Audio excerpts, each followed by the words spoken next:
refrain from thoughts or memories of home. The chain of events were in plain sight. Strange accidents leading to the government's claim of eminent domain and subsequent seizure of the peninsula.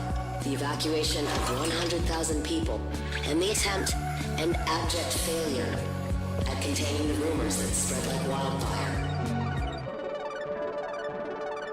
10. It was hours before Arthur came to extract us. 9. Some zone secrets are best left secret. 8. 7. I don't even look up at the sky anymore. 6. Was she a myth, martyr, or monster? 5. Nothing had more potential than limb technology. 4. And look what it did to the Olympic Peninsula. 3. 2. 1. I have the distinct honor to introduce to you the American people. A new scientific frontier where the raw power, the potential is limitless. On this day, we welcome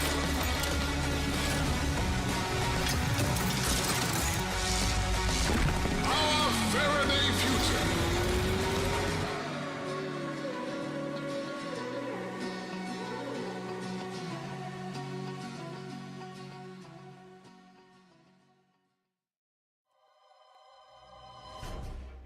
Well, hello. It is Thursday night. And you know what that means. Right, EV23 and Nixie? It's G-Law, Thursday night stream. You could take it to the bank. I wonder if Brad's at the bank yet. Think Brad's okay? I worry. How's everyone doing tonight? Me? Doing alright. You see, I'm playing a game that released today. So, that's new G-Law. G-Law 4.0, playing all the newest, hottest games. Guten Tag, Herr Maxi. How you doing, man? Are you excited to see me play some Pacific Drive in 30 to 45 minutes? It takes place in the Pacific Northwest. It's described as a car survival game. It's a little bit weird. It's a little bit like Stalker, Shadow of Chernobyl versus Days Gone, maybe? I don't know. That was either you're in the exclusion zone in the Pacific Northwest, a little bit like Stalker. Something horrible went wrong. And all you got is this apparently haunted car that gets weirder and does strange things while you're trying to drive it. And strange things are happening around you. You saw the game on your stream list? This game, Nick says you never heard of it, so you don't know if you should be excited. This wasn't on my radar either until about maybe a month or two ago. I started seeing some previews, and I think also during Steam Next, the Next Fest, there was some coverage of it from people that were playing the demo. And now here's the funny thing is, I was looking forward to Nightingale for months, because it still looks like it could be really cool, but that released 2 days ago. And that immediately looks like it's not done yet. Like, it's so not done, it's not worth playing yet. But maybe they can work it out. But that was on my radar for a long time. This game, Pacific Drive, some people described it almost like the things that people said that made me excited were that, okay, it's like a crafting survival, but you're out of this car. It's in this really crazy environment, and it's about like trying to survive in your car and keep your car fixed while you're gathering stuff to like escape the zone. Some people compared it a little bit to the way Subnautica feels, where you're constantly like improving your car so you can go further into more dangerous areas before having to come back and fix your car up more. Exhausted, you had to take out orders, customers closed 3 hours, had 5 call-ins, top of being sick, wasn't great. Well, I'm sorry to hear that. I mean, I understand work is a thing that just inherently can be busy, but if you're trying to do it while you're sick, that sucks. I'm sorry to hear that. Still not COVID. I saw your post that you got a couple people COVID in your family, but you tested negative. But anyways, that sucks. Being sick is no fun, and working while you're sick. I mean, I always say just don't fucking do it, but not everyone has the luxury, I suppose, of not doing it. No. And hello, Skull Sphinx. You do have Nightingale. That's the thing. Like, I decided to hold off on it, but it looks like it's got a lot of really cool things going for it, and it looks like it's being like, and there are core mechanics in place that make the game unique that are already good and already working. So, it's like, it looks like it could already be fun to play, but it looks like they got a lot to kind of iron out before it's going to be where they want it to be. And I think also because I've been playing crafting survival type games that, what was that other one that Enshrouded, which is a really good game. It's in early access, but it's in really good shape. And I played the hell out of that for weeks. And so I think it was that combination of like, it probably, if I hadn't been so into Enshrouded for like 3 weeks, I probably would have gotten Nightingale when it came out, even knowing that it's rough, because I'll buy games that are rough if I believe that they're going to be ironed out. I've got a number of games where they're not ready for prime time yet, but I bought them anyways, and I still had fun with them. Still an early beta, yeah, like literally just came out. That Maxi, that's what I almost was gonna like get clips together from the original Vacation movie, because the car reminds me of the Queen family truckster. What is it? The car salesman played by Eugene Levy. When he's selling them the car, he says, "You think you hate it now, but wait till you drive it." I wanted to capture that clip to play, to play that. Like 45 seconds of gameplay where I could just hit a button and it would say, "You think you hate it now, but wait till you drive it." And I don't know if you've seen the reviewers, but there are people that have specifically cited the car from National Lampoon's Vacation, because one of the things that happens over time is they said like certain games where you have like RimWorld and things where your character's gonna have battle injuries, like things happen to them, they start developing scars and having certain things that are like certain conditions, that long-term conditions apply to them. The same thing happens to your car, and it starts doing weird shit, like anytime you turn anytime you turn the headlights on, it honks. Or anytime you turn to the right, like some sort of weird, your car will start doing weird thing. And some of it's like harmless and just weird. Like one guy said every time he opens the trunk or closes the trunk door, the car honks.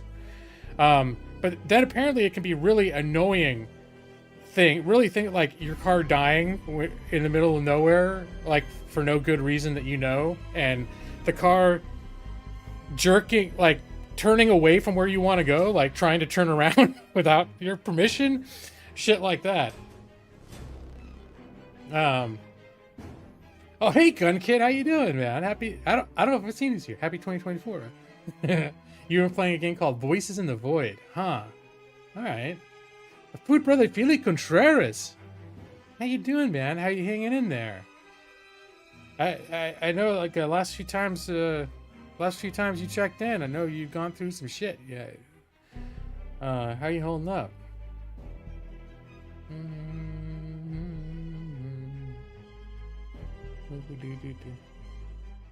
What is that about gun? I missed that part. It's on a satellite farm. You receive and document signals from space.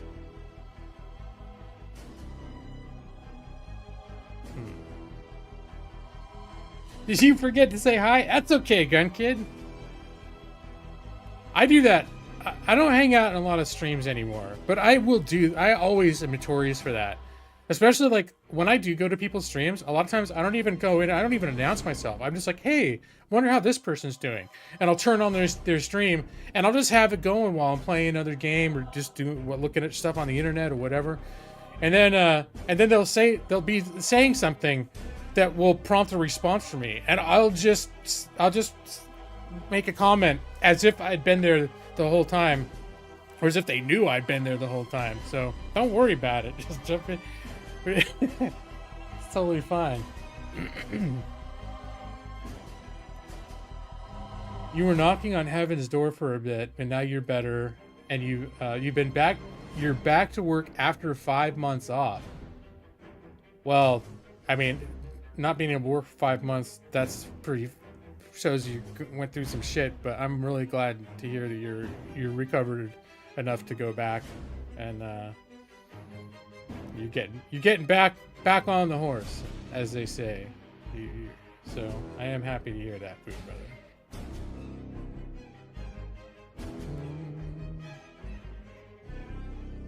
Let's see. So wait, the Gun Kid, the game you're talking about is Voices of the Void. I'm wondering. I'm going to take a look at that. Voices of the Void.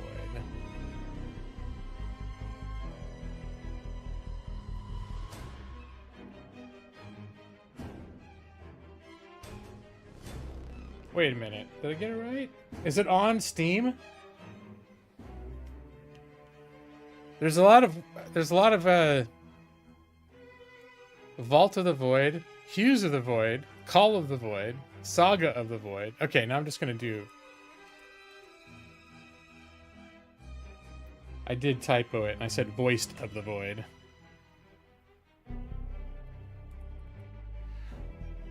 Oh, okay. It's oh, so this is like some real like legit indie game that you found. Okay, yeah. Okay. Voices of the Void. All right. Let me see. What else? It seems like this is a big 2024 seems like it's kind of got a lot of cool stuff on the way, or stuff that's got some hype on the way. But then I always forget which it is. I knew Nightingale I knew I was excited for. And now that it's out, I'm not so excited for it. Well, I'm excited if they fix it up later. Let's see what's some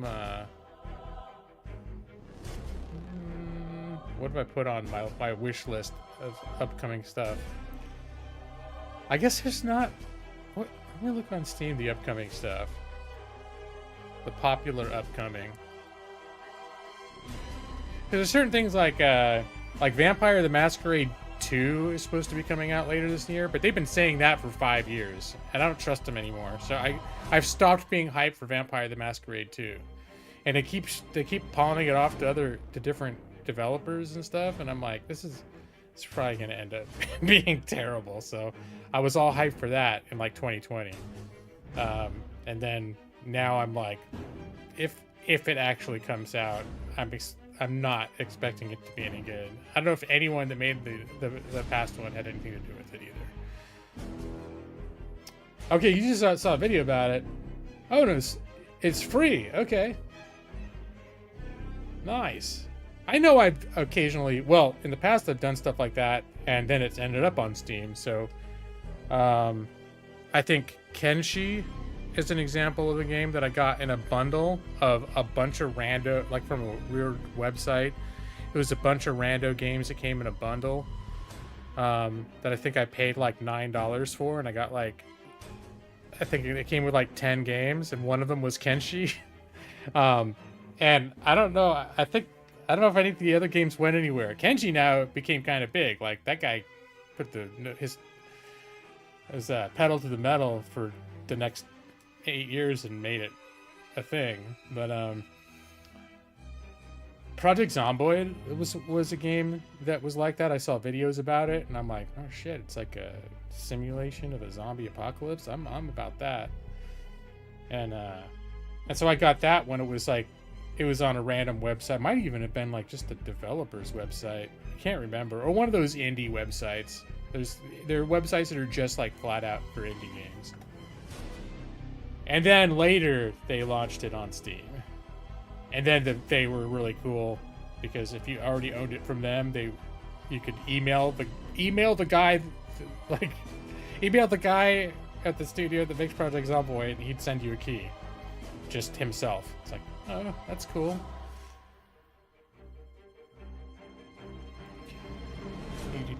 Okay, what is the new stuff?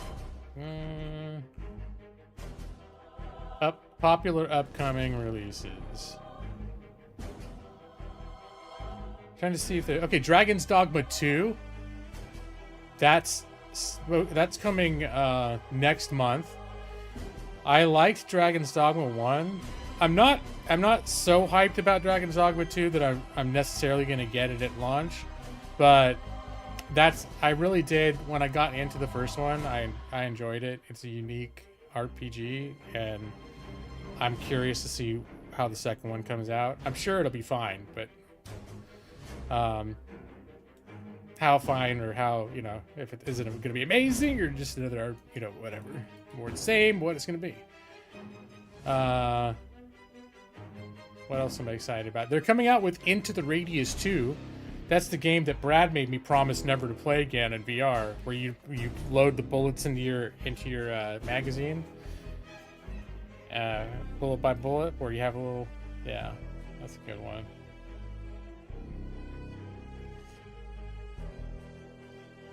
Magic Knight.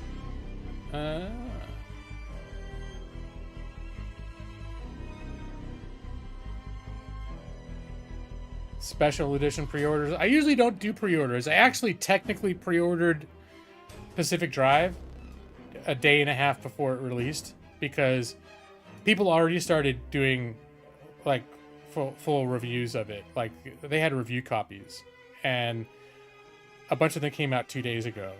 And I was like, they're all saying it's good. It's got a few rough edges, but it is considered in full release, and unique, and has stuff about it that seemed appealing. I am.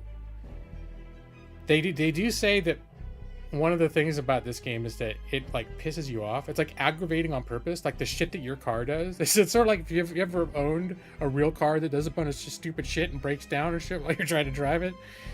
But in this, it's doing that in the middle of like frantic, like heart pounding shit, like you're trying to get away from. So apparently this game can be pretty stressful. So there is a possibility if it gets too much for me, and also if it's too much for me to like learn while on stream, because I launched it just to play with some settings, make sure it ran, get my little controller thing set up for it, but I haven't played it beyond the first few minutes just to get the settings set. So I may end up going back to Talos Principle 2 later in the stream. I'm still playing Talos Principle 2. That's what I streamed last week. I'm still really loving Talos Principle 2. And if it weren't for this game coming out and looking so cool and looking so kind of up my alley, I probably would be playing Talos Principle 2 again tonight. Hold shield up and do combos. Mega spells and Dogma 2 look awesome. I haven't looked a whole lot at coverage of Dogma 2 or Dragon's Dogma 2, and that was a game too that like it was out forever, and then it came out on PC and I still didn't get it for a couple years, and then I got it and then I didn't really play it, and I had a couple false starts with it, and actually I never finished it. I think I got to the very end and I forget what happened. I started playing, there's an expansion area, and I started playing that instead of finishing the story, and then I kind of was like, oh, I've played enough of this game. I see how I get, but a bunch of time into it.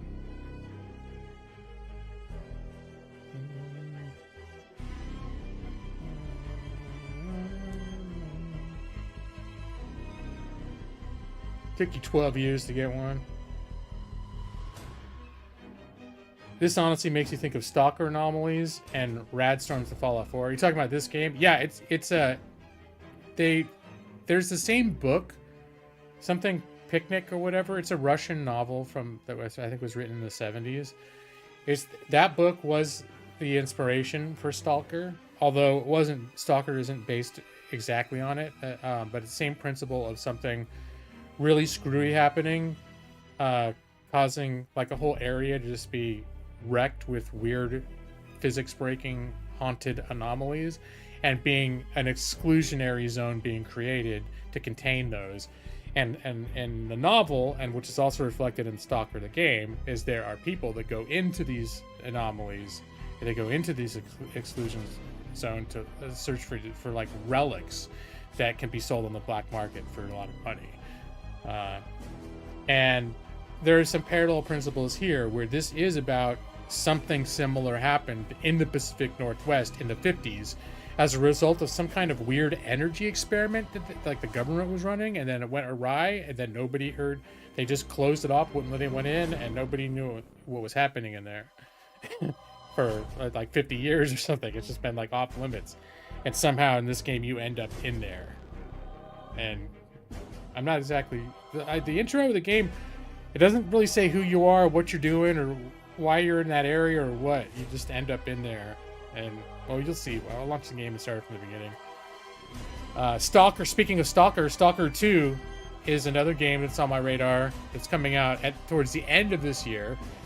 And I've never beat a Stalker game, but over the years I've played quite a bit of the original Stalker, Shadow of Chernobyl, including, was it last year? I streamed a little bit. I did play some last year. And I've always liked it. Never finished it. Roadside Picnic. Yeah, there we go. Yeah, Gun Kid. Honestly, like, and one of the reviews for this game, and it might have been that guy, you know, Skill Up. That he usually does sort of in-depth critical reviews, and I kind of like his style. I don't necessarily agree with everything that he says, but it seems like a lot of the games he reviews are like interesting games, and he has a nice sort of critical approach. And I think he brought up Roadside Picnic in relation to this game, and almost to the point of saying they recommend you read it. Like, that reading Roadside Picnic before you play this will help enhance your experience with this.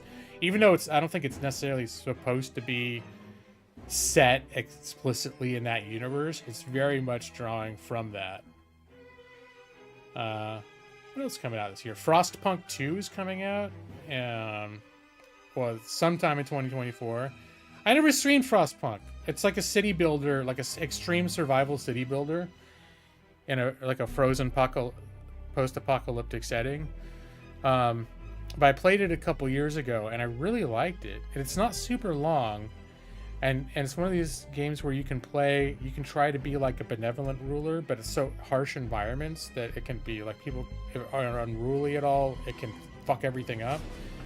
And then I played it again, and there's another basically path or types of decisions that are more authoritarian, that are more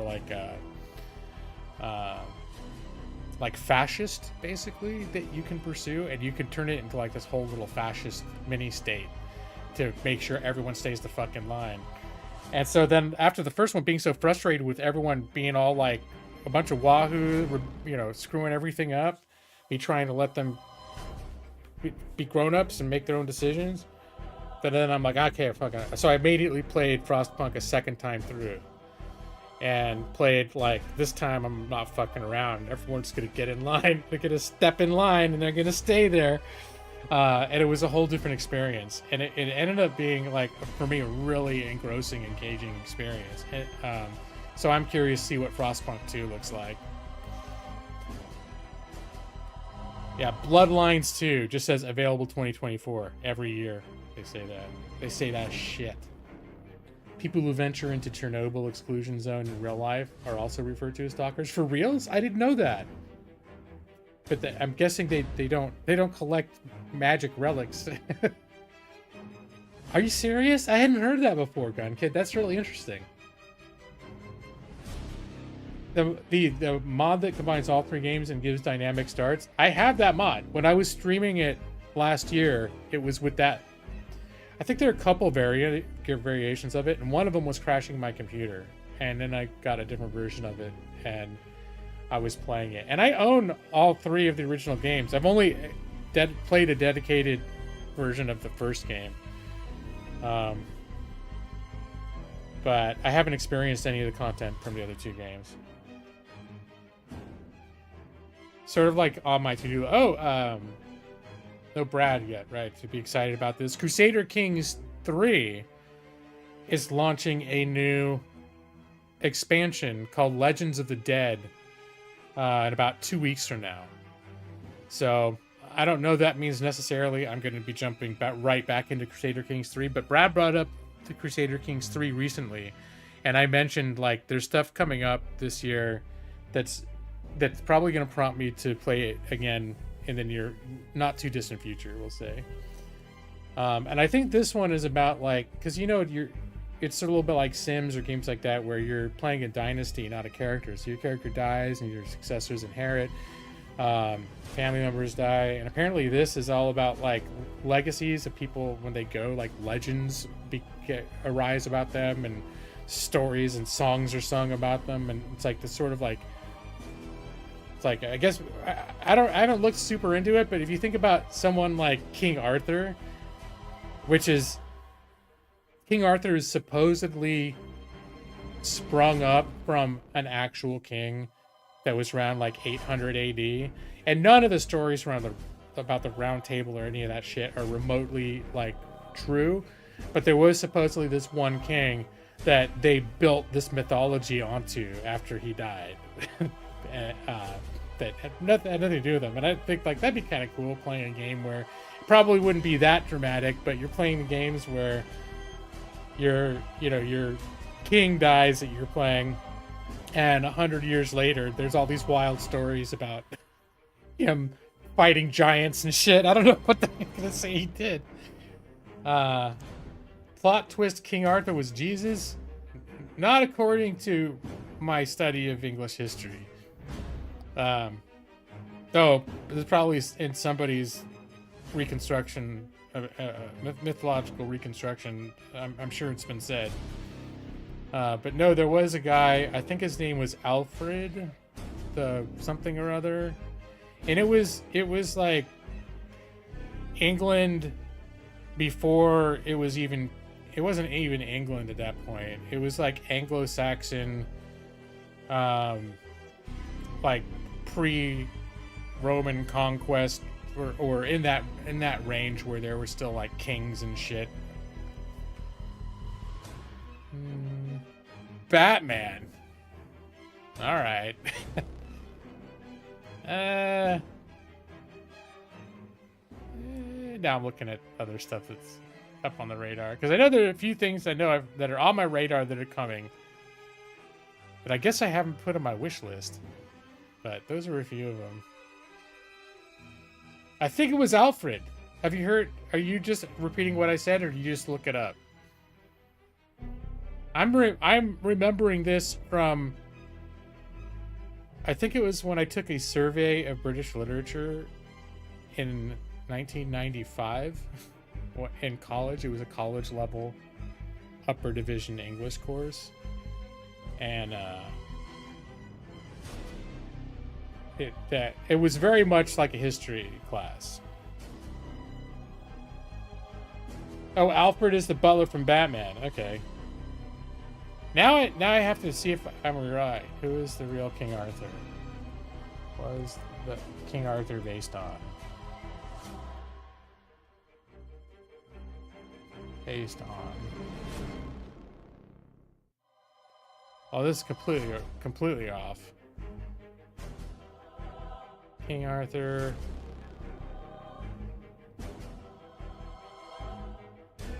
Oh, they're saying it was a... Oh, that was one scholar. All right, so I don't think it was an Alfred. I don't know where I got that, but they did say there was probably some ruler around. They're saying 537 AD, so... There, actually, now that I'm looking at it, apparently there's a ton of different theories. So starting as like the 2nd century. So I guess now the answer is no one really knows. Alfred Pennyworth. All right. He was really King Arthur all along. He was really old. But no one knew he was 1,500 years old. That's how Batman got so powerful, because King Arthur used his Camelot money.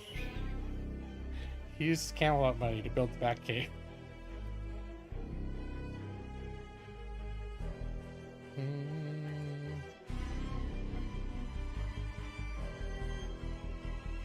Let's see.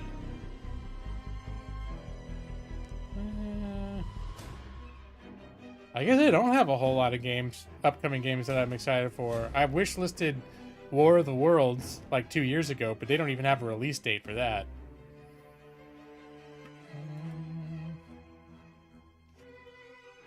All right. So what in other news?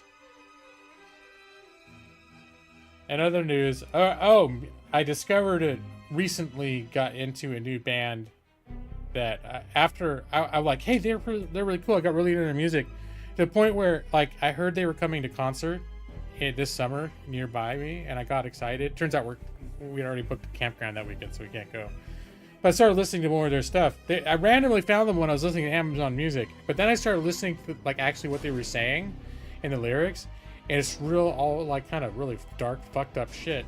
But I still like the songs. But have you guys heard of this band? I don't know if it's like something everyone knows and I'm late to the party, or if they're indie and a lot of people haven't heard of them. I really don't know how to gauge. They're called Mother Mother. I mean, I know they've got a massive following. They've been around for like 20 years. Apparently it was always like a cult following, but then they had one song called Hayloft that went viral in 2020, and it's like 10 years after their indie heyday. And suddenly they've been like had this big old resurgence. Well, Maxie, you're in my peer group, so I would expect like that's just me. All this music that I've been discovering in this past year through like just recommendations based on other things I've been listening to. Almost all of it I've never heard of before, and would not have heard of it if I hadn't been like in this discovery mode for music. Brad, you're attending reluctant. Brad, have you heard of Mother Mother? What's the word on the street? I started listening to them because I think they sound really awesome, but then what they're singing about is like kind of fucked up.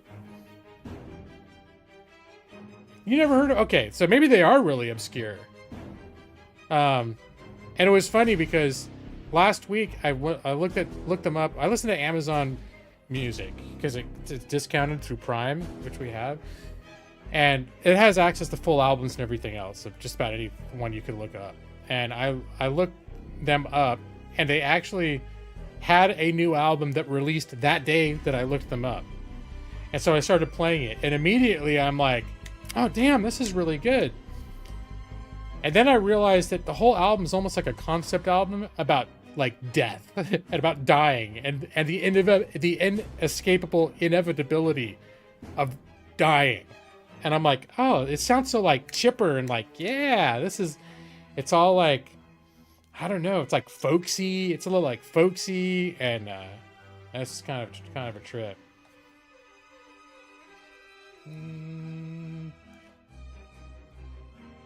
But I thought you would know them.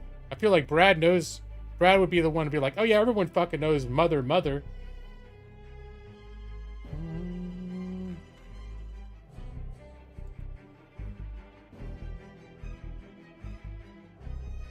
Here, I know you love it when I play music on my streams.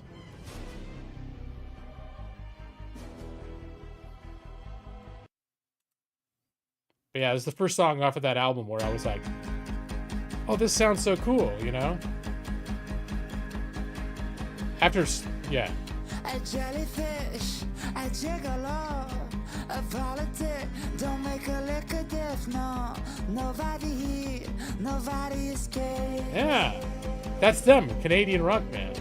A puppy dog, a butterfly, ladies and babies, you're first in line. Nobody here, nobody escapes. Amen. And they won't go easy on you just 'cause you're skinny. And they won't go easy on me just 'cause I'm pretty. Yeah, pretty ugly. The innocent, the animals, everyone here, get down in the hole. Nobody here, nobody escapes. Amen. Yeah. Yeah, it's just like, it's so like, Easy on you just 'cause you're so skinny.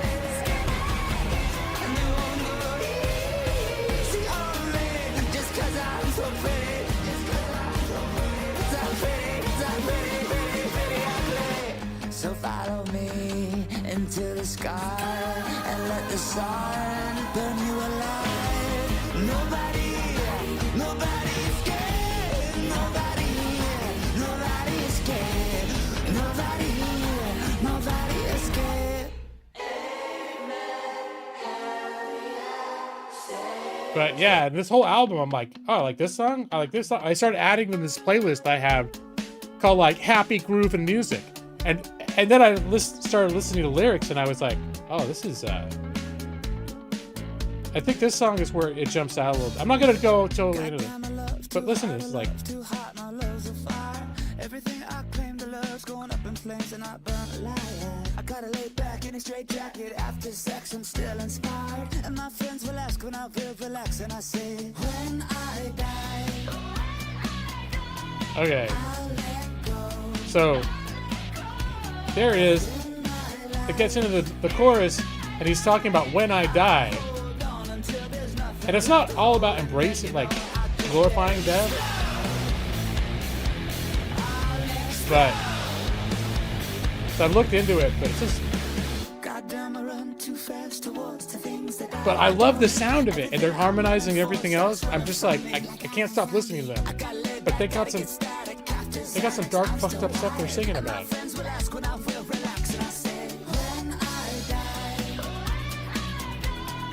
Well, that's the thing, Brad. Here, I'll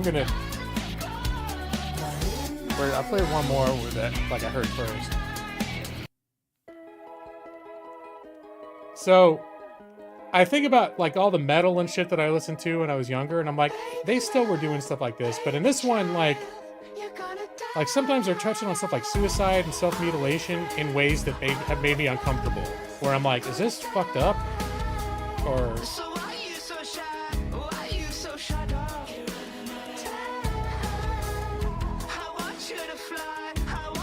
but like, I love their sound.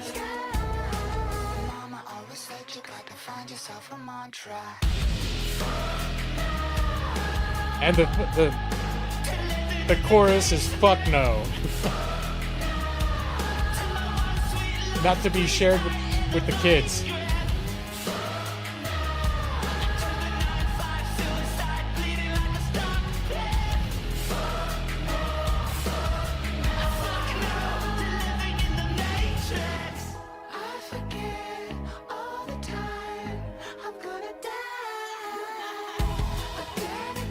All right, so that's enough Mother. But anyway, I've gotten mildly obsessed with that band, and like just listening, like with that album, that all those songs are from their newest album. It's called Grief Chapter, like grieving, and almost all the songs are referencing or talking about death. They're not all like being like, "Yay, we're gonna die," but like. They're looking at death and talking about we're gonna die. Knowing the first song that I played is called "Nobody Escapes," and it's about nobody escapes death and get in the hole. You're gonna die.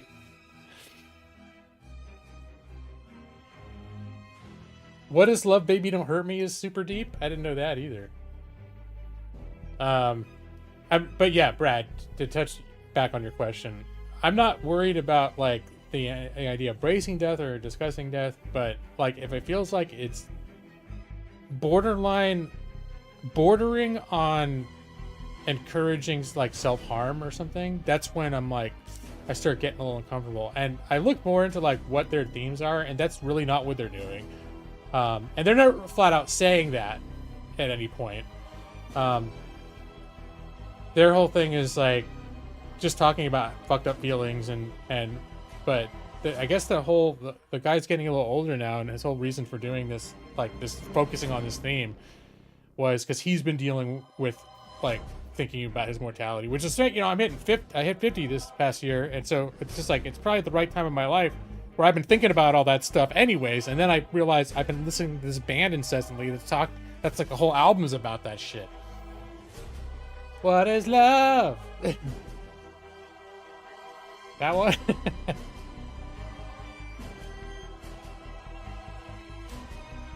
It's about nobody escaping this great G-Log content. True death. Oh, true. Death is right around the corner. Oh yeah, no, I know that song. I didn't know that the band Hadaway, and I didn't know that song was about something deep. I remember I liked that song, and I remember like it was the Will Ferrell and Chris Kattan doing the club sketch that they made that movie out of. But I don't think I ever watched the movie. But yeah, that song was popular when I was in college. It used to play when I'd go to the dance clubs. Or is it sort of the tail end of when I would go to dance clubs?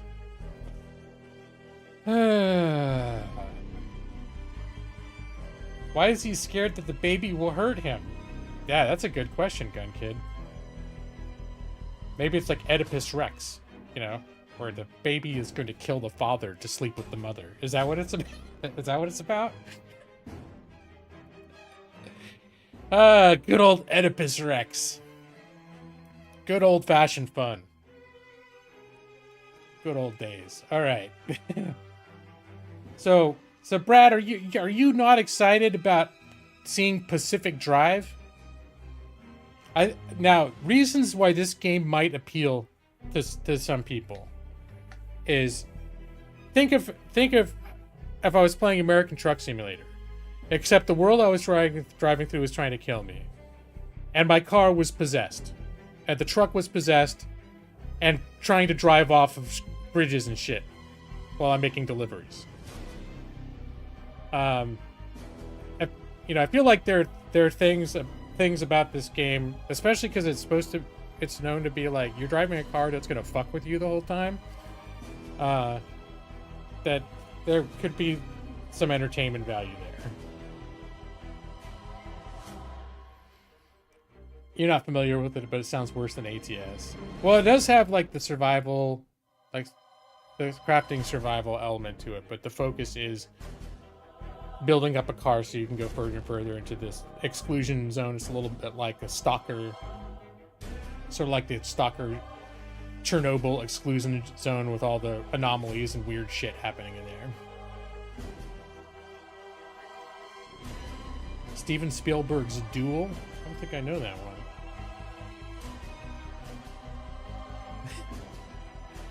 The painting Saturn Devour His Son? I don't know if I know that one. Was that about Oedipus? You know about Oedipus Rex, though, right? That's what they call Oedipal complex. That was Freud was all into that shit. That every young man secretly has a like suppressed desire to kill their father so they can have sex with their mother, which is like, I don't know. I don't know if that's true, Sigmund Freud. I think maybe that's just you.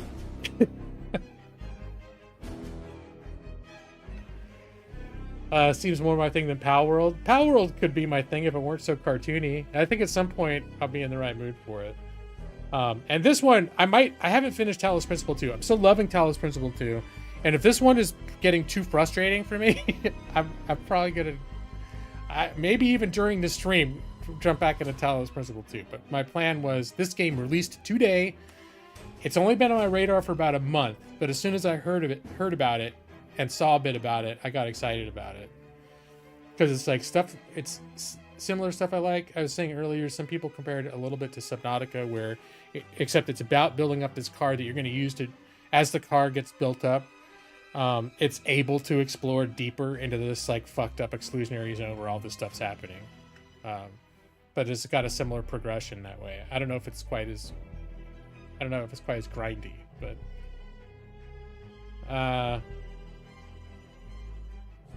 what about this week's new big open survival craft game? Well, Brad, it's funny you should ask. No, Nightingale was the big one that I actually have been looking forward to for like a year. That came out a day before yesterday. But it has apparently come out in a very, well, it is an early access, to be fair. It is an early access, but so is Enshrouded, and Enshrouded came out in some pretty good shape. This one, it just, especially because I've been playing the hell out of Enshrouded for a lot, very recently. I just didn't have the incentive to play like, hey, here's a game that's got some good, some really cool things about it. Well, some people are enjoying it, but apparently there's a lot about it right now that's just like, a lot of people are not. They're like, no, this is not. There's like a ton of combat, and they're like, combat's not really good yet, and it's very grindy, which I can be into, like crafty grindy, which I can be into when I'm in the right mood, but not in the mood for that.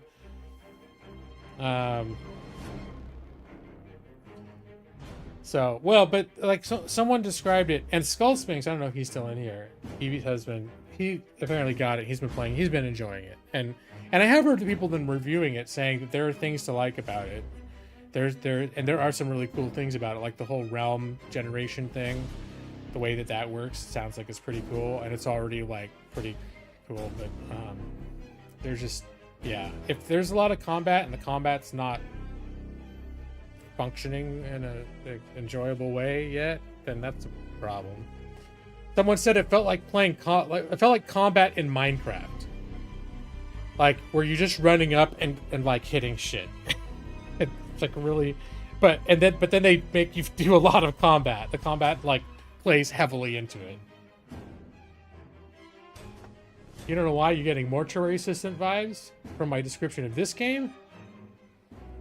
Well, I guess, you know what? The mortuary assistant, in the sense that your job in mortuary assistant is to work closely with possessed bodies and fix them up.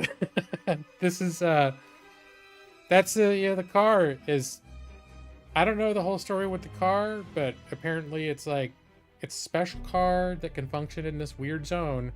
And part of that is that the car is kind of haunted, and it's like kind of possessed or has its own like thing going on.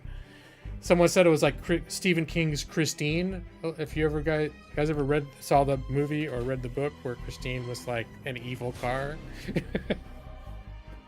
I don't know if the car is a bad guy though exactly, but the car apparently can be a finicky bitch that doesn't always do what you want to do and will make your life hard for you sometimes.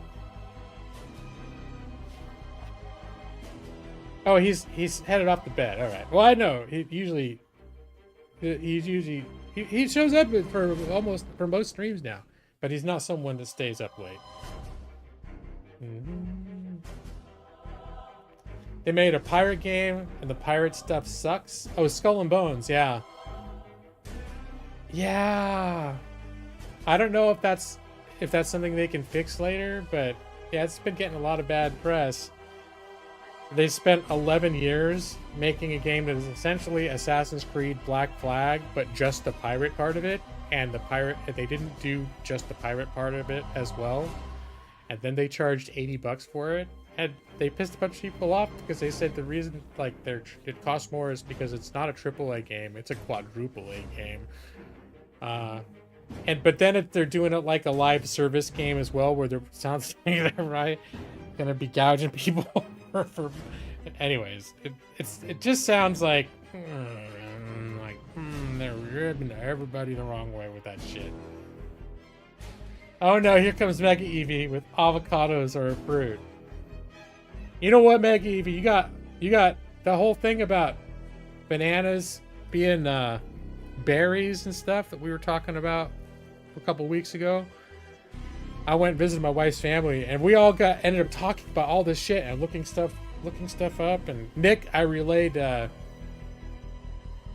Nick's thing about that, like, yeah, the banana as a berry is scientifically correct, but socially dickish if you're gonna be like correcting people that bananas are a berry and strawberries are not. All this, if you're correcting people about that all the time, or if they're like, hey, can you bring some berries over? I'm gonna make some pie, and you show up with a bunch of bananas. It's like, that's not the fuck what I meant. You know, I mean, banana cream pie is a thing, but that's not when I say berry pie, that's not what I'm talking about.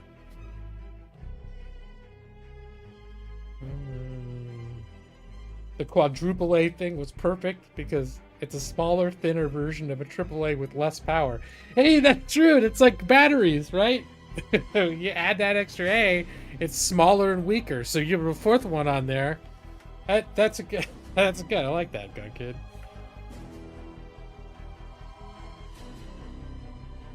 Uh-oh, Brad. Brad, are you saying that what Mega Eevee 7 is not actually blowing your mind. So, but yeah, Mega EV7 looks like he came prepared this time.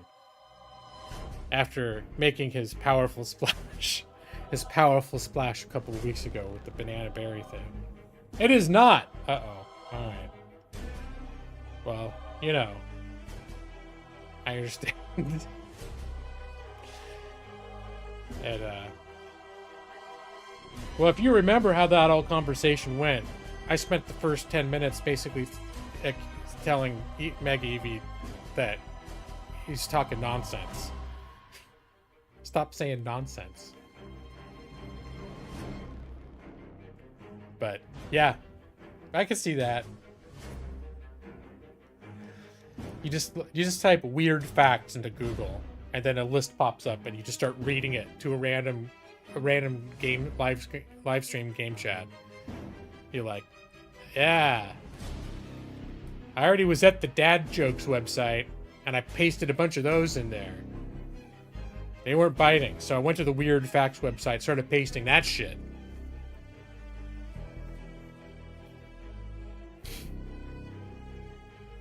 The ancient Mayan translation of avocado means testicle. I think I've heard that recently. My goal is not to do that again, Brad, but I have a feeling that's where Mega Eevee's going.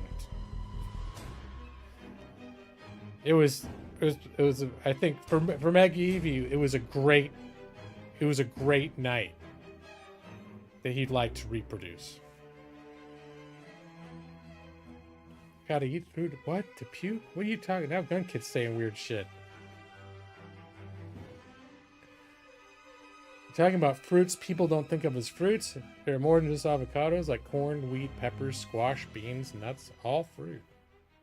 Nuts are fruit. Yeah, the thing that I thought was kind of funny was they were looking up the rationale behind the bananas thing. Because I prepped myself, because it was my nephew's birthday, and I've got a couple nieces. They're like 6 and 8 years old, and they're very much like into learning all sorts of whatever weird stuff they can learn about, they like to learn about. And I was like, oh, I'll tell them about the bananas or berries thing. But then I know the first thing they're going to say is why. Why is it? So I actually was researching it to figure out, like, well, by what definition are they berries? And I found that shit out. And then it turned out that, like, they said that they are classified as berries from a common usage, and that that berries were classified as berries, like strawberries, blueberry, like raspberries, stuff like that actually are not classified botanically as berries. But that these things were classified this way for like 1,000 years, and then somewhere in the 1800s, someone's like, I'm going to make a science called botany, and I'm going to start classifying things. And they were just like, a berry has these attributes. And they're like, so now all these things are berries that we have never called berries, and all these other things that we've been calling berries for 1,000 years, not berries. So it's like, really? Sounds like scientists blundering in with some just arbitrary classifications and screwing up what we call things.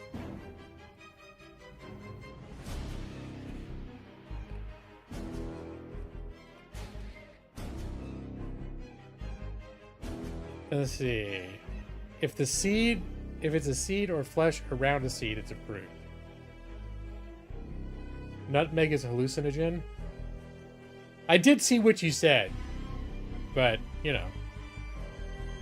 I'm afraid if I acknowledge too much of the weird shit you're saying, I'm going to make Brad explode. So I got to be careful. I got to be careful about how much I encourage that stuff, Mega EV7. It's a delicate... It's like I'm walking on a tightrope right now. Between responding to people saying weird facts in my chat and not wanting to encourage it too much. I mean, you don't have to follow the taxonomy. Who really gives a shit? No, that's true. And then people in daily usage, if they have a berry pie, they're not going to be like, where's all the fucking bananas? You know, it's like, well, it's not going to change anything about how people actually regard this stuff in day-to-day life.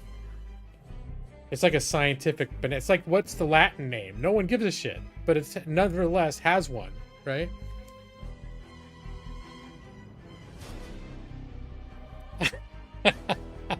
I'm failing to walk on a tightrope, but here, Brad will be the net. Okay.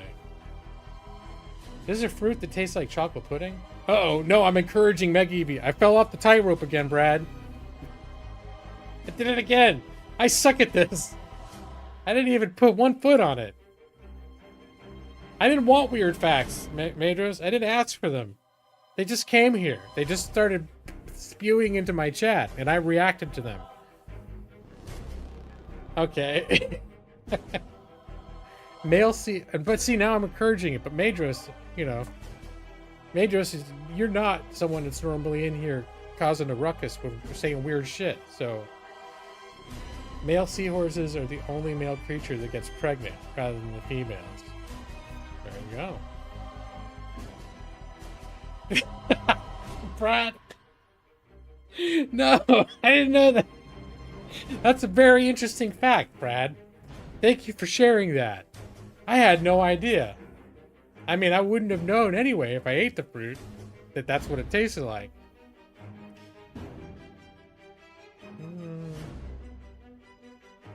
And here's Evie. Evie answering a question or just talking about her workday randomly? All right. Well, I'm sorry that you were feeling irritated at work with customers and you had little to no patience because you have an upper respiratory infection and you're feeling bad. Yeah, I'm about done with dealing with customers in real life. One of the reasons I don't want to do calls, like when I got my job now and it was originally we had to take calls, and once that shit stopped, I'm like, I don't ever want to do that shit again.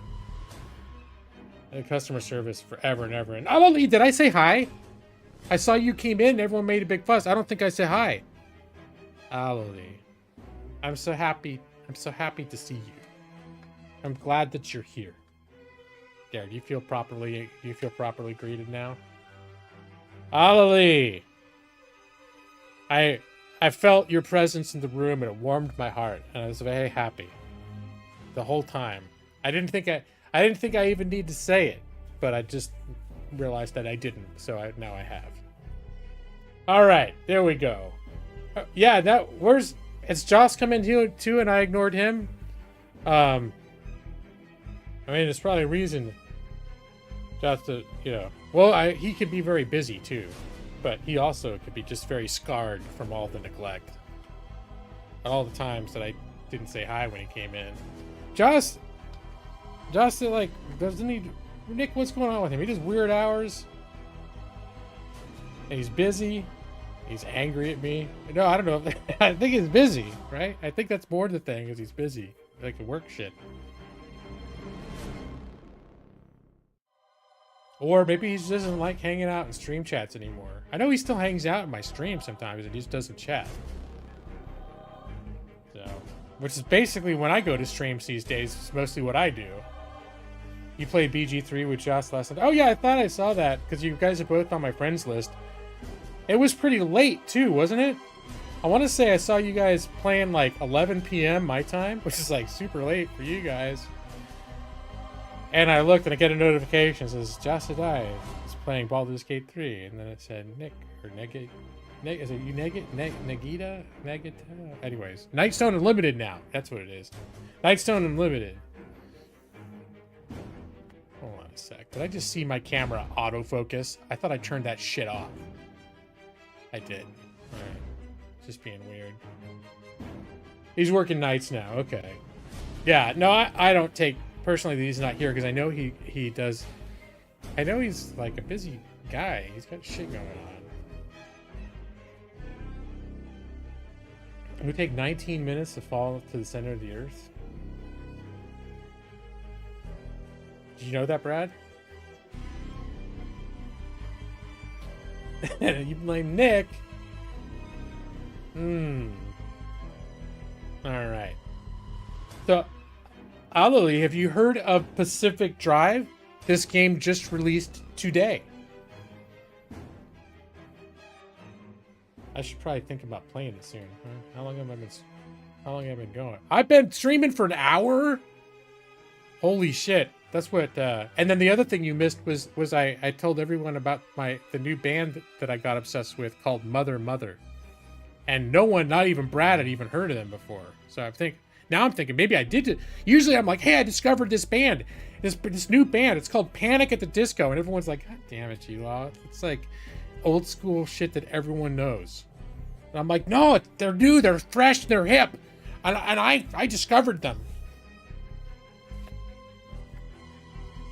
Well, now I have. They're kind of fucked up, but I like them, and no one else has heard of them.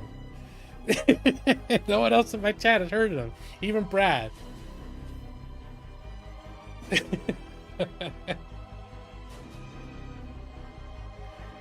Oh, okay. No, I didn't. I know. I didn't discover them, and they have definitely a fan following. But you know what I mean. You know what I mean. That they're not something that everyone's heard of. And when I bring them up to a group of people, some of whom I consider quite knowledgeable about music, they never heard of them. And then I go, huh, this is my random shit that I found.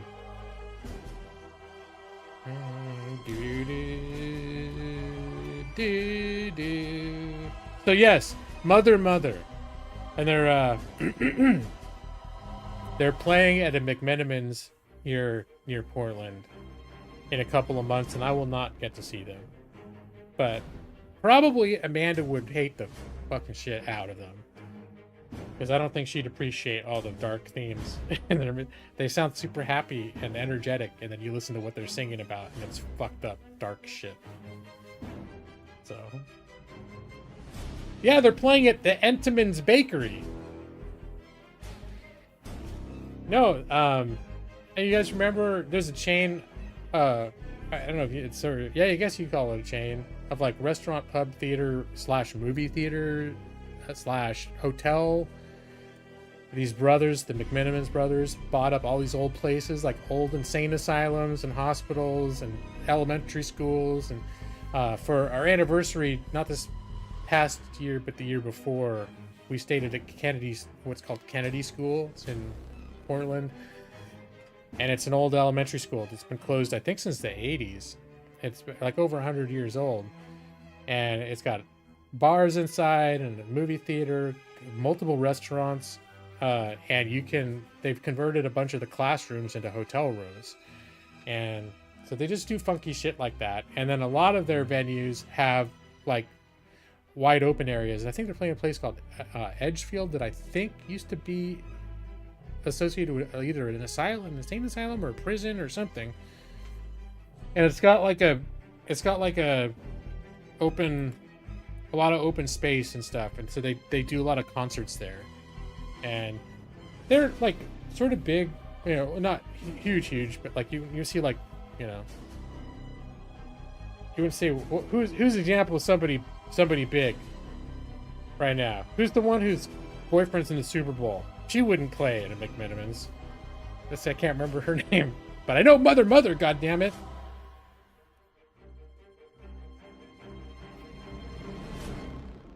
How many McMenamins do I think there are? I don't know. I think altogether there's like 20, but some of them are just literally pubs in a mini mall. But they got a budget. Our anniversary last year, we went to, it was an old like 1920s golf resort on the coast, and that's where we went. We didn't play golf, but that's where we went for our anniversary last year. And then we went, spent the weekend going to little coastal towns doing shit. So much room for activities. Exactly, you know, Alalie.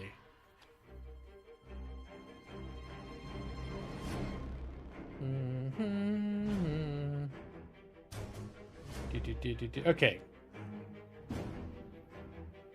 It used to be a Rax's restaurant. What's that one? The Entenmann's Bakery. I think I'm not. I think I'm losing. I'm losing the script here.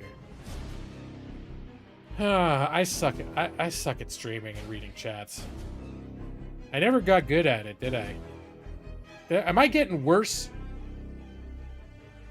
Oh, you're talking about a real thing?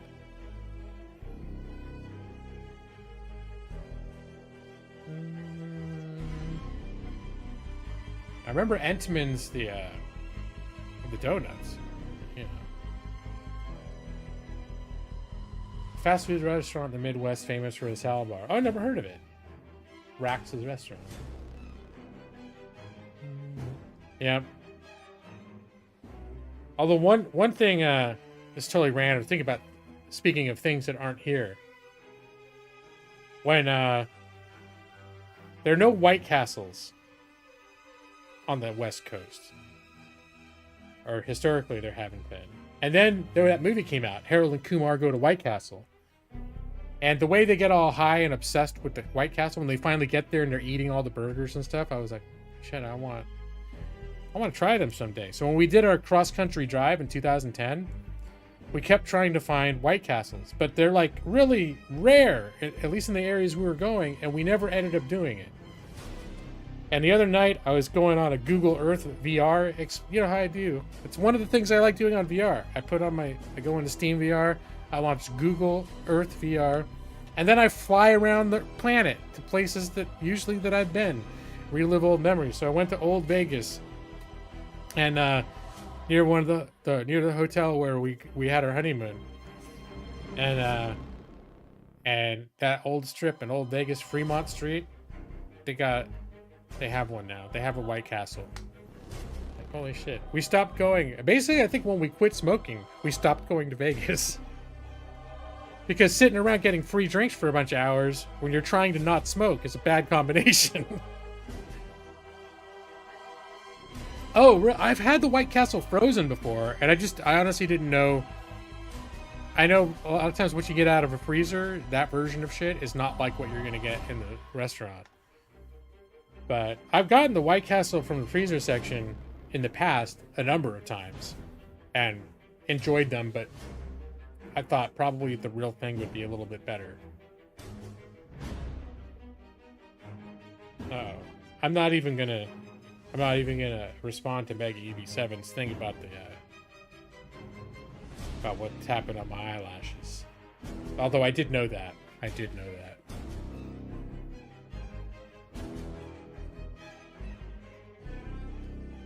You suspect their frozen business is way better than their... Well, given the fact that I had White Castle burgers and they were widely available, probably maybe still are on the West Coast, when there wasn't an actual White Castle restaurant for 2,000 miles.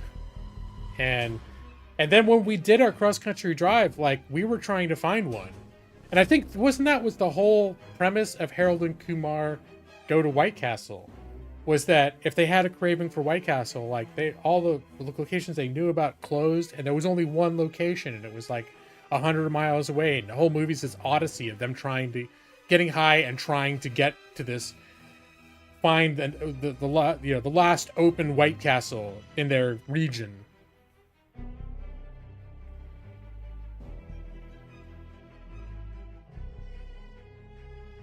They still cook the frozen patties on the bed of sizzling onions. The frozen ones? I remember having those, but I have a feeling that a freshly prepared one would be better. But yeah, I did. Now, I wouldn't say that necessarily the frozen White Castle burgers were I was ever obsessed with them, or they were like one of my favorite things. But like when I was an early young adult, I got them a bunch of times, and I enjoyed them.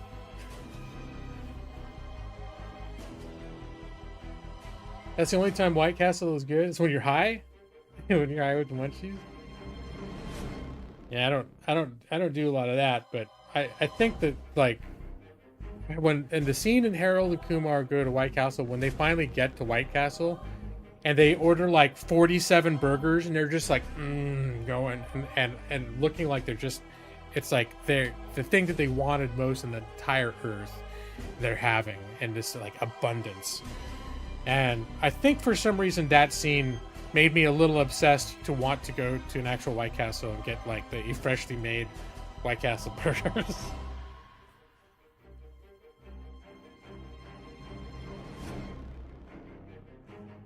Recommend watch the process of White Castle in the kitchen. And Brad, you got zero concern for food safety? Yeah. so far it's working out great. I mean, some of my favorite Mexican hole in the wall places growing up down in San Diego were places that I probably could have died eating there. Like, there's some horrific shit. Like, people will see cockroaches running around and stuff, and it's like, whatever. I think one of the Korean barbecue places I used to like had a cockroach problem. I didn't care. But I also didn't think about it too much. I'm just like, hey, whatever was going on in that kitchen, what they gave to me was delicious.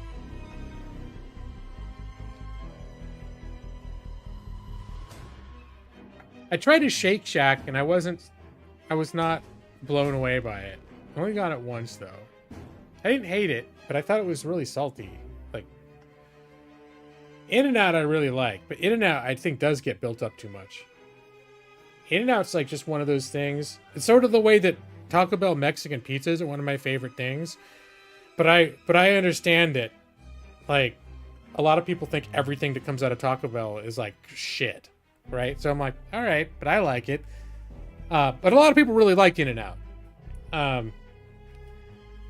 And me included. The thing is about In-N-Out to me is it tastes a little bit like a cross between a grilled cheese sandwich and a hamburger. Like, there's just some flavor about the way that they grill it and the way they do the ratios and shit that it doesn't taste like other burgers.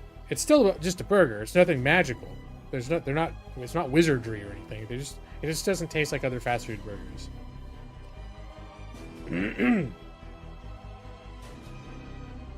Well, and that's the thing that I hear over and over again is people have been hearing about In-N-Out forever, finally go to one after hearing all this hype, and then they were like, fuck, it's just a hamburger. Like, what's the big deal? And really, I think for people that grew up in Southern California, where it's a big thing, is you just had all these different burger places, and a lot of the burgers were relatively samey, and In-N-Out just was like a little bit different and had a very sort of distinct feel and taste that was different than other burgers. And when I could no longer, like when I moved to Pacific Northwest and I could no longer access that, I miss it. So and then I think that's another thing too, is people from California that move away, they become obsessed when they can't go back to it anymore. I never done Whataburger, but yeah, I love In-N-Out. It's one of my favorite places, and I'm hyped for In-N-Out. And in fact, there is an In-N-Out finally opened. I think that it's about 45 minutes away from us though. And anytime we've driven by it, they've had a line all the way out of the parking lot, like 20 cars minimum. So I'm like, I don't like it enough. I'm going to wait in that line. And supposedly they're going to build more, or they're trying to build more around Portland. But I think they've been having like zoning issues because no one wants one built next to their like neighborhood, because it'll be like congested as shit and people are gonna come from all over the place and like, I'm afraid the hordes are gonna come to the In-N-Out and wreck their neighborhood, so they don't want it.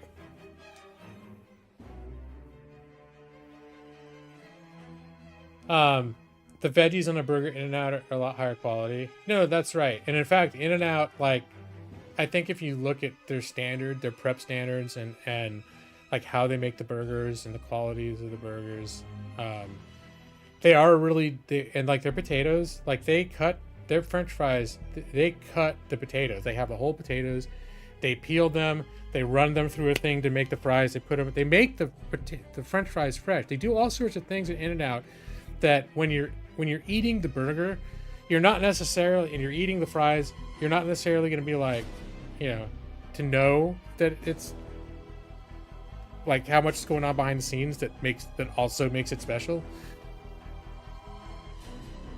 Well, that's the thing, is they make a big deal about their fries, but I don't like their fries more than other fries. I can appreciate that the way that they make their fries is not like other fast food places. But when I actually get a thing of their fries, I don't hate their fries, but like, I don't necessarily like them better than, you know, other, like if it's McDonald's or Jack in the Box or Burger King, whatever. I don't necessarily like them better. They're different. They are different. They feel and taste different, but they're, I don't necessarily like them better.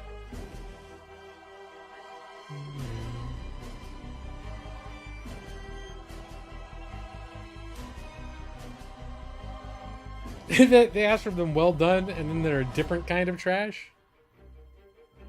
Are you talking about In-N-Out's fries? That sounds like you're passionately. I mean, literally, they take whole potatoes, they put them through a thing to make the fries, they fry them, and they put a bunch of salt in it. It's not like they're doing something like some weird thing to make shitty fries. It's about as basic as you can get to make skinny fries.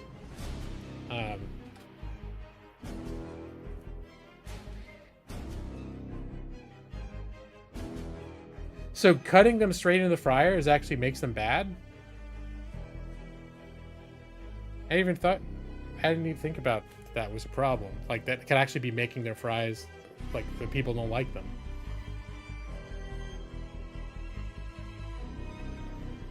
Uh-oh. Meg87, what website are you on to find, where do you find all these facts? Is it one website that just got a list? I like big fries and I cannot lie. Look at Evie23 coming in with the big fries. Sometimes I like skinny fries. I mean, that's the thing about In-N-Out is they're skinnier fries, and to me, the reason I don't like them as much is because I don't know, salty or whatever. Just a random website, okay.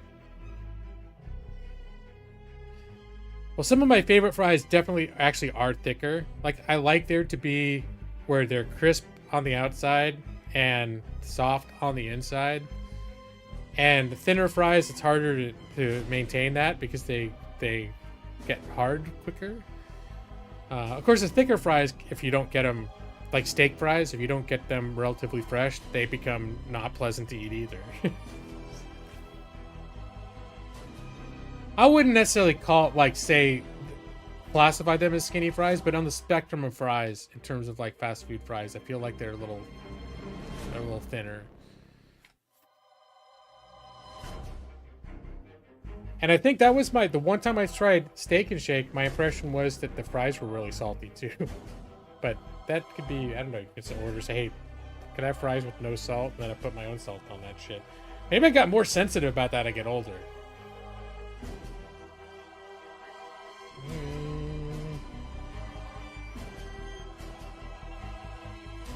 Don't ask, Evie. They are salty, but they're fried. Well, they're places that, to me, they go overboard with the salt. And In-N-Out can kind of do that a little bit too sometimes. But definitely, in the Steak Shack, or the Steak and Shake, or maybe I'm thinking she's a Shake Shack. Now I'm not sure. A bunch of stuff started showing up in the Portland area that didn't used to be in this region. And there's still more I need to try. There's one called, I think it's Salt and Straw. It's an ice cream place. It's got all these crazy ice cream flavors. You need to try that too. Got some of those in our area now. All right. I've been shooting this shit for an hour and 20 minutes. I think I need to play some game. I'm also tired of so much talking, you guys. It's tough to beat McDonald's. And yeah, I mean, the thing is, like, McDonald's fries were traditionally my favorite fries. I grew up on them. And they don't taste like other fries. And if you have good, fresh McDonald's fries, like, I really think, like, they're really hard to beat. But McDonald's fries, for some reason, seem more prone than other fries to getting borderline stale very quickly. And they age, at least in my opinion, when they cool off a little bit, they get less good very quickly compared to other fast food fries.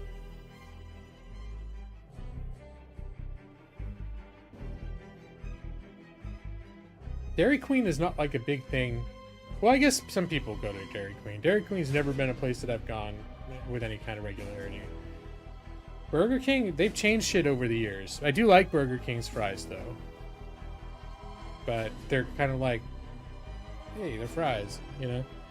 Same with, like, Jack in the Box. Hey, they're fries. Carl's Jr. Hey, they're fries. It's like, they're fries, you know? Fries.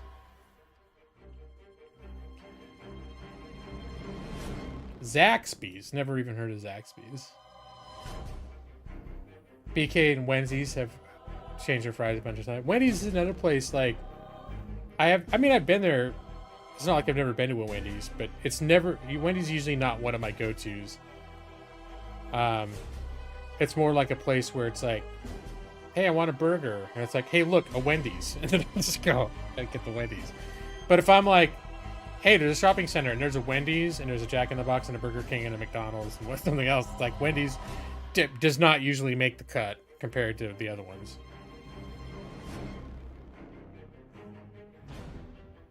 And was it, I think I remember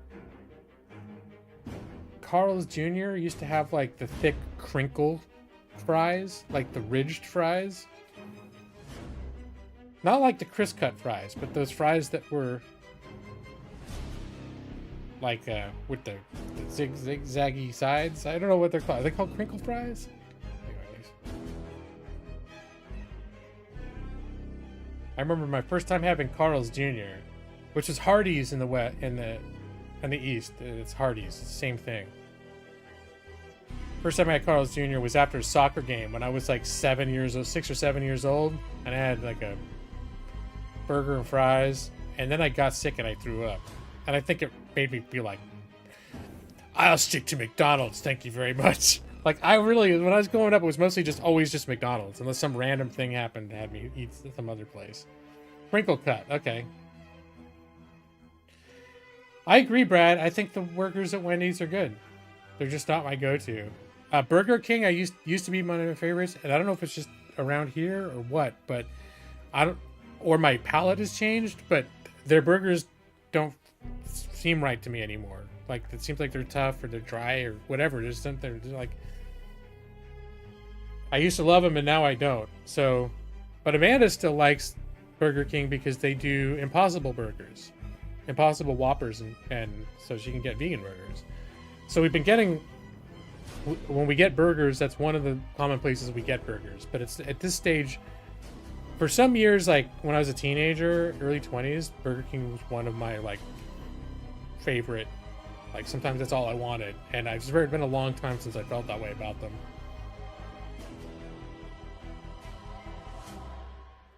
They're still called Hardee's there, yeah.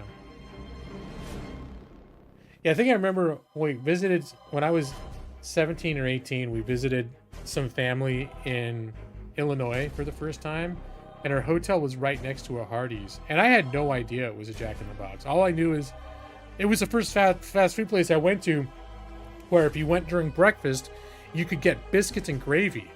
And I loved that shit. I love biscuits and gravy. Always have. Never seen it in a fast food place before that. And I remember thinking, oh my God. I got home and telling everybody, yeah, there was this place called Hardee's. It was amazing. They had biscuits and gravy. You could get it during the breakfast menu. They had it. And now it's like here, Carl's Jr. has exactly the same menu. Now they have biscuits and gravy now too. The same biscuits and gravy. McD's has never had biscuits and gravy on the West Coast.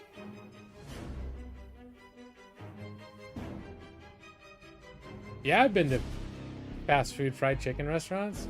I don't know if they have the same shit that you're used to, but well, I've been to KFC. Why would you ask me? I've never been to one.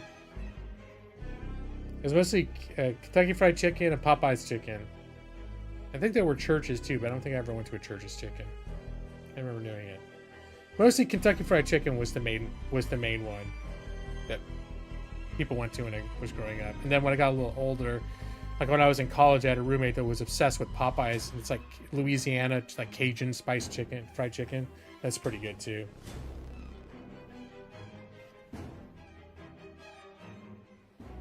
Well, on the West Coast, Brad, for the first 30 years of my life, chains that had, maybe in the rest of the country had biscuits and gravy, did not have biscuits and gravy in California. So that was not a thing. Oh, wait. Oh, no, I mean biscuits and country gravy, breakfast gravy, white sausage gravy. So, no, you're right. I know what you're saying now. Yes, I did have biscuits and gravy in that sense. But that was like, but what that was mashed potatoes and gravy and a biscuit that came in the meal, right? It wasn't like a dedicated, and I would eat that shit together. I've been doing that forever.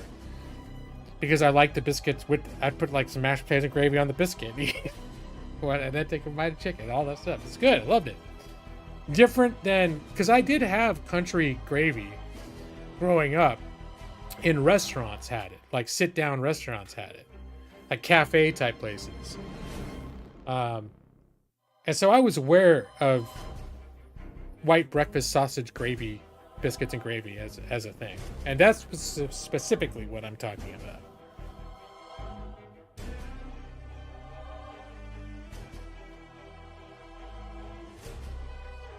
And not a just biscuits and gravy. And yeah, and also if they just give like biscuits with a bunch of brown gravy, brown like mashed potato beef gravy, it's like that doesn't sound exciting to me.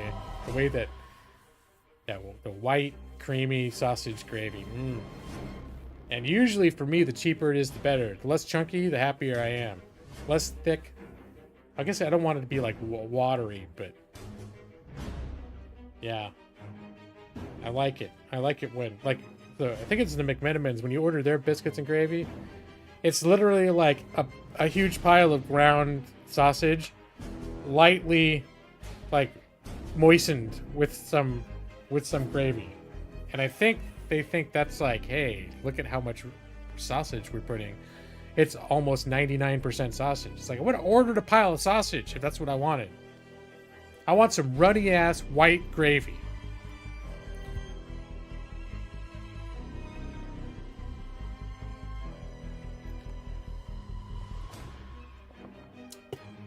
All right. Oh yeah, I did get my Taco Bell today. Taco Bell's long gone, but for some reason it takes me forever to get to Diet Mountain Dew. I don't drink diet drinks quickly.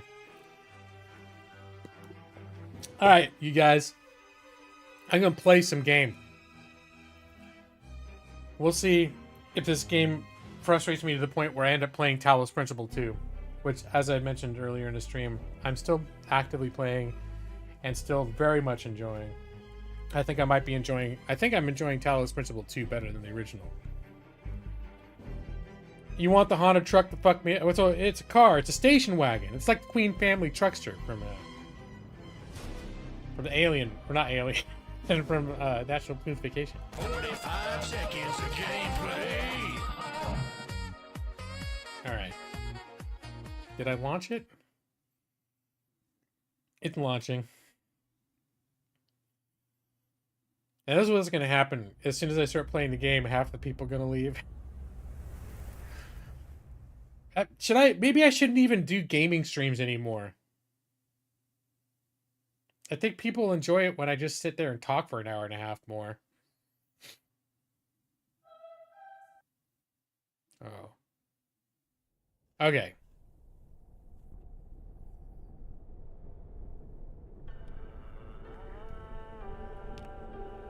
And I'm going to start a new game. In fact, I'm going to delete that. That was just my launch game. And I'm just going to do... You can customize a lot of shit. So apparently, if the bullshit with the car is too much, you can turn a lot of that down. And it can be frustrating because you do runs. There's no way to save. So you have to finish the run without dying. Or apparently, you can't even quit and save. You've got to finish it. And some of these runs can last like an hour or more. So that's the one thing even people that really like it have been bitching about a little bit.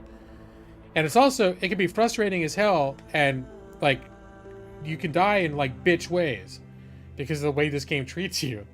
And if you're in something and you're like almost done and then some bitch things happen to you and you die. Okay. And when you die, you actually, you lose progress, you lose shit, and you got to do all that shit over again. But I'm just going to do whatever the default is. We're mulling over issues that have been that have been discussing many times on this very channel. Oh yeah, okay. We did have karaoke streams for several months. So people just like, hey, I think. Yeah, well, I haven't done a karaoke stream for years. I think there's a point at which I decided, like, nah, the age of the karaoke stream hath ended. I think I especially decided that once I moved into a modern apartment with thin walls. Like, I don't need a bunch of my neighbors hearing that shit. The place I used to live was like in a brick and concrete 100-year-old building where no one could hear shit. I could sing at the top of my lungs at 2 in the morning and no one would hear that shit. You thought the singing was top notch? Well, it did seem like there were some people that enjoyed the singing streams. All right. Now, one of the big first decisions I had to figure out is, do I want to try a controller? And I decided not to, but the driving is a little janky with a keyboard and mouse.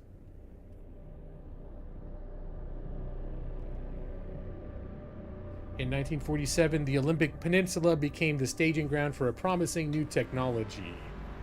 As rumors of its utopian creation spread, so did stories about overnight evacuations, unsolved disappearances, and unnatural encounters. In 1955, the government walled off a section of the peninsula to establish the Olympic Exclusion Zone. For 30 years, the zone's borders grew until the government withdrew and sealed every access point.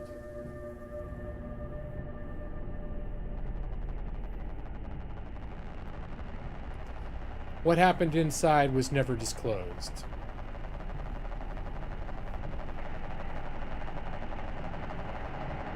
I think this is supposed to be modern day too, so they got all completely sealed up in the 80s, and now it's presumably later, but maybe it is. I don't know if it's supposed to be in the 80s or not. Yeah. Okay, he's apparently he's supposed to deliver something based on what he just looked at. Oh, 1998. Okay, there we go. So it's 1998. And Evie, I'm very sorry to hear that your brother's not getting over having COVID. That's one of the things about COVID, though, that it's known for, is not going away quickly for many people. It's not necessarily something to be worried about, but COVID's no fucking joke, man. For a lot of people, it's no... Some people, it's not a big deal, but a lot of people that I know that got it, it was fucking bad. Like, they weren't necessarily in danger of dying, but it was not a good or quick experience for them. All right, why is my car jumping? Okay, I'm gonna go. This, for the record, is not the haunted car. This is like a guy in his like real like delivery car.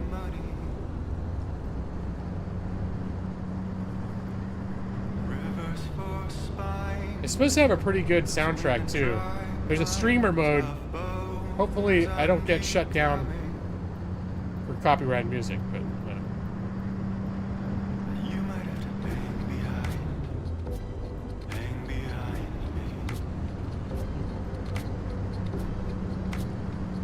I don't remember this song from the 90s.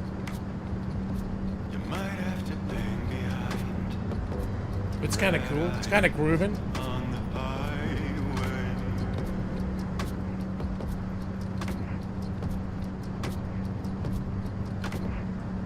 Toggle the wipers.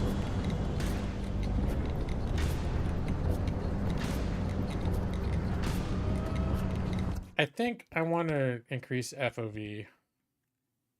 Is that under gameplay? Camera, car FOV. Put that up to 100 maybe.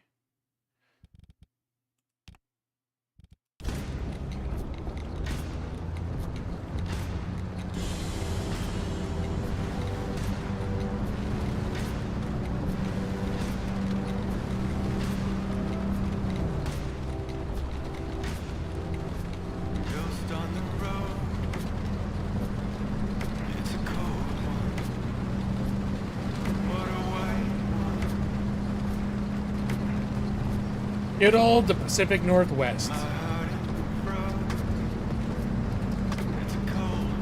There are not nearly enough games set in the Pacific Northwest.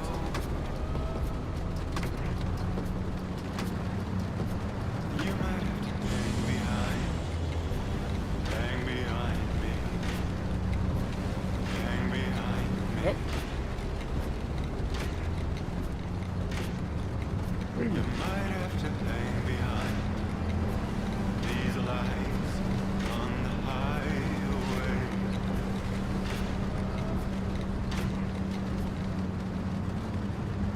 toggle headlights.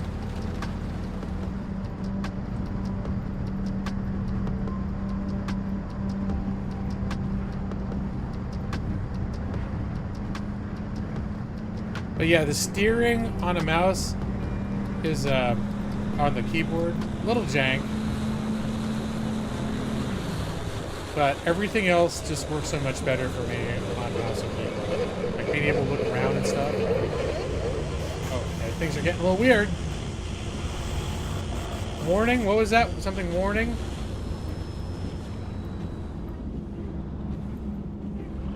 What does the sign say? Warning. Launch and construction facility ahead. Alright.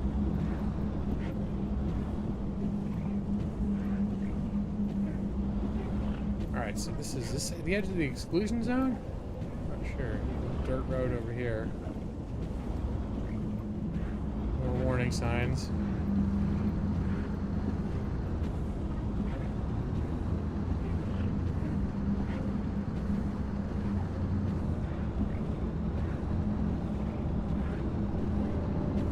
And apparently, one of... Okay, that's... Definitely some weirdness going on over here. You want me to put my truck simulator overlay? I don't think I've got that on this scene collection anymore. I did a whole new scene collection when OBS started crashing on me a couple years ago. Purged it of a lot of the stuff that I used to have. But slowly added a bunch of new stuff, so. Okay, yep. This definitely is, this is not what it's like in the Pacific Northwest. What is this? That doesn't look right. Okay.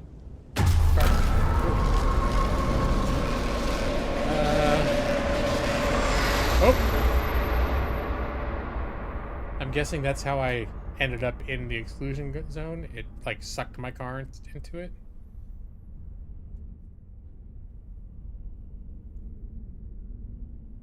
Yep. Being a DoorDash driver is very dangerous.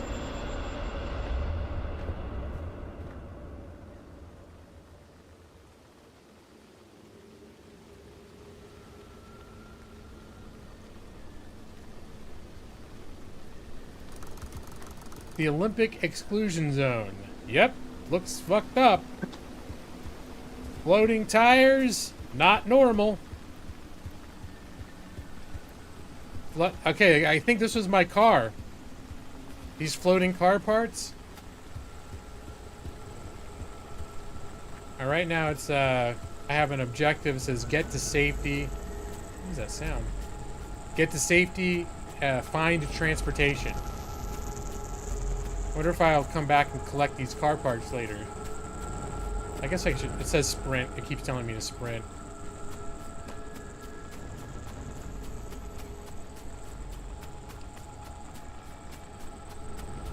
Alright, that clearly looks like a way to go. Is this? That's closed off, and it sounds scary over there, so I feel like I like this. This looks less fucked up.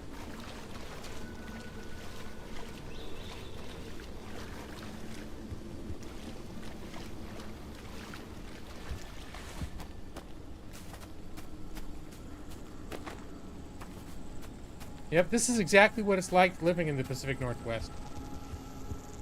So I went for a walk earlier. It was just like this. Green shit glowing.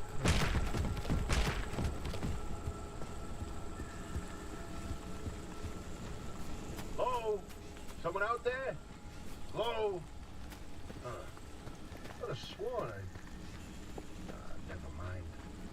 Francis, the radar's acting up again. You were supposed to tune up this piece of junk years ago. Says put the wheel back on. Now, first off, I want to see if there's some...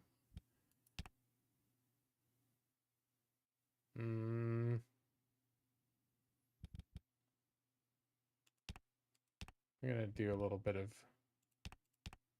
No, dialogue I want to keep at the top.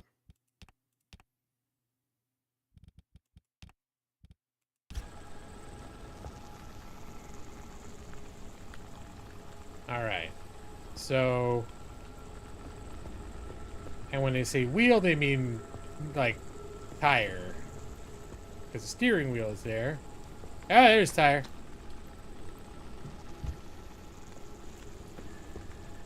Install summer tire. Get in car. Okay. I think this is the Queen family truckster. You think you hate it now. Well, wait till you drive it. Start the engine. Honk. Look at the lights dimming when I hit the horn. Turn on.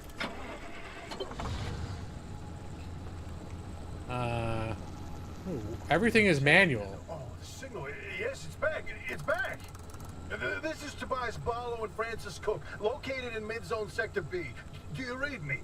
I'm picking up your distress signal in the outer zone. It looks like you're somewhere around sector E. I have no idea. Hey, Francis, come here. Yes, it's urgent. Leave that interferometer alone for a second. Something is out there. All right, let's just put a car in drive. Hey, we got a live one. Hey, do you copy? Hello? Can I answer Is him? this thing working? They don't have a transmitter. Okay. We won't hear a thing back. Huh. But if they're stranded, could they, they're from outside? They're a breacher? Hey, how did you get through the barrier wall? No one's gotten into the zone in ages and lived to tell about it. And if we don't get them to safety, this one won't either. That's a good point. Hey, you're in serious danger. The instability's closing in, and it's gonna scramble you quicker than beef in a blender. Uh-oh. Your closest shelter is a few miles east. Get there however you can, and be quick about it. All right, I guess I shouldn't sit and wait for them to finish talking. Wipers on. Okay.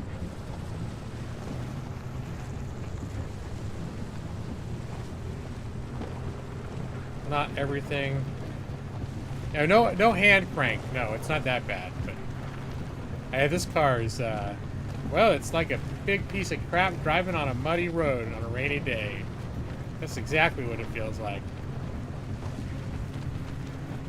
And I think the rear view mirror is something you gotta keep an eye on the rear mirrors.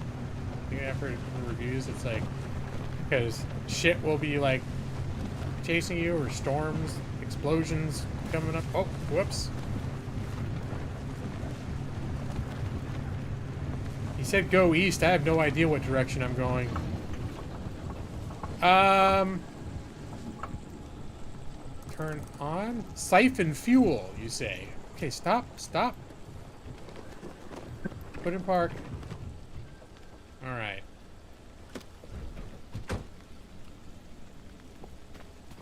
Check for, trunk for... Uh-oh. I thought I saw oh, here it is. I was gonna say, I thought I saw a fuel can. What's it stuck to? What time it is? Surely you can figure out directions. Yeah. Just follow the sun, right? I have no idea what time it is, but maybe there's a clue in the car. Can I siphon gas from this guy? Ooh.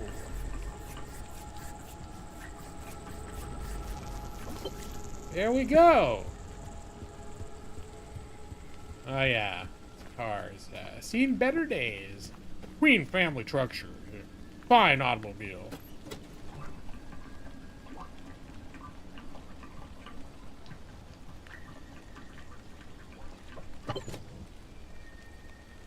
All right. Was that? Is there? Can I siphon more gas?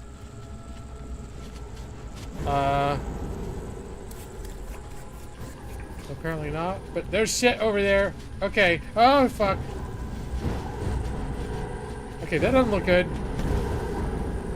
That doesn't look good. Turn on. Put in drive. Okay, I think. Well, I'm pretty sure I'm dying right now. I'll have to look for a watch later. Wait, hold a phone. There it is again, that blip on the spectrometer. I've seen that waveform before, but where? Oh, kidding. Could it be? A remnant? That can't be. There hasn't been one in decades. Look at that spectral fingerprint and tell me that doesn't match the remnants exactly. No. What we should be looking at is how fast this creature seems to be moving. Huh. You know, if I didn't know better, I'd say they're going about the speed of a... No way. No way. Do not tell me. They found a remnant and it's a car this time? Holy cripes! No one's had working wheels in here for ages. Boy, I'd kill to know how a combustion engine's still chugging away out there. Okay, let's not get ahead of ourselves. First, the breacher needs to get to safety. Then we can look into whether that car is a remnant or not. In my heart of hearts, I already know. They're back, baby.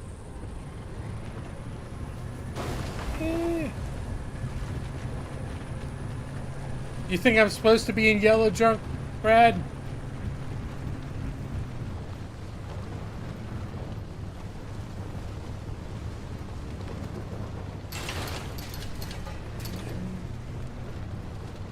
Wait, where's east? Okay, well there's some shit over here, so... Oh, there's actually... I just noticed there's a compass on the dash. This is east. Okay.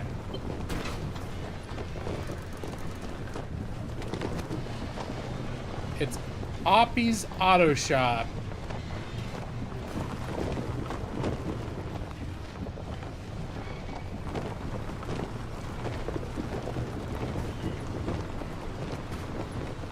Alright, where's the... Whoop, okay. Where do I pull in?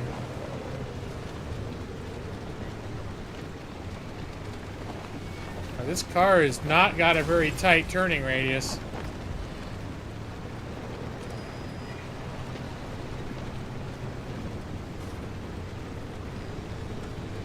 I think this is the garage. Find a way into the building. Let's see, we'll put the car in park. Turn off the engine.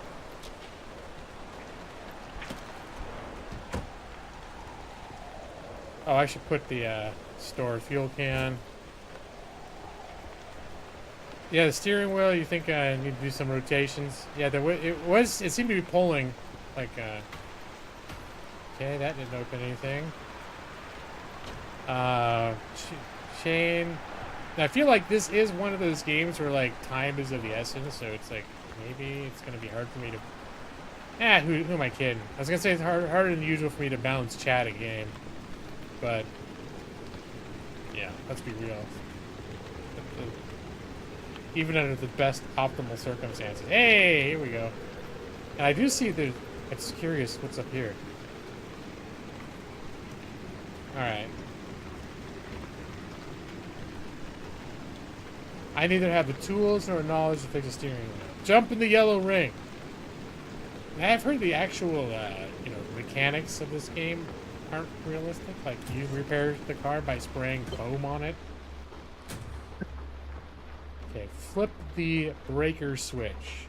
Okay. Employees only? Well, that's probably... Is this the breakers?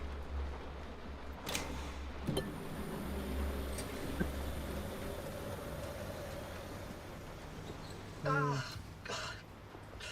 Who's there? God, the shop. God, it's been breached.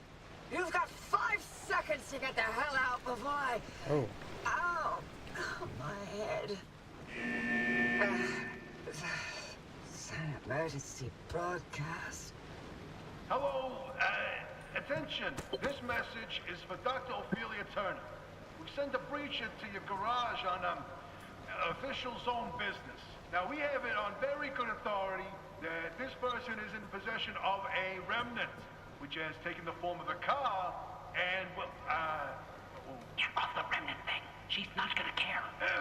right, like I said, super official zone business.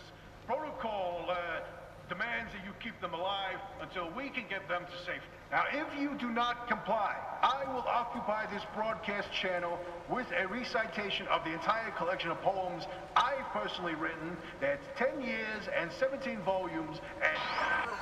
hell with that voice goes like a nail gun to the skull.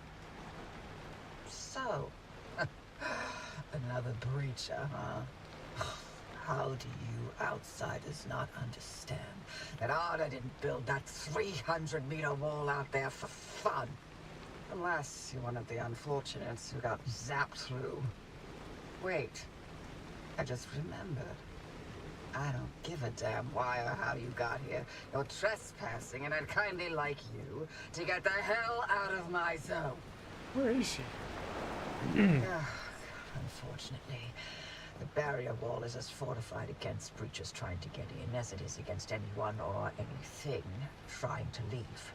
We have to find you a way out. So you might as well start by fixing up that car. Just don't break anything in my shop with those soft hands of yours. And welcome back, Food Brother. I'm glad you got off of work. It's always nice. And I also am glad tomorrow's Friday. What? You need help? There's a headset somewhere in the garage. Put it on. The built-in diagnostic will tell you what needs fixing up.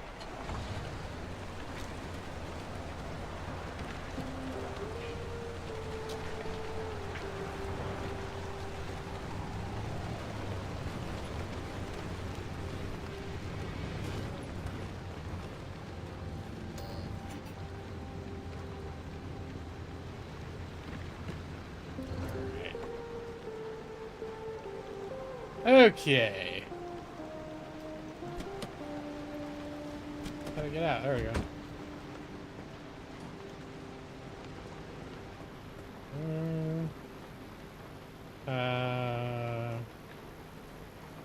What is it? Danger 1556? Quirks. Alright. Pick up the mechanic's eye headset hanging by the map. There we go. Mechanic's eye. Hit shift to open the logbook. What is that? There we go.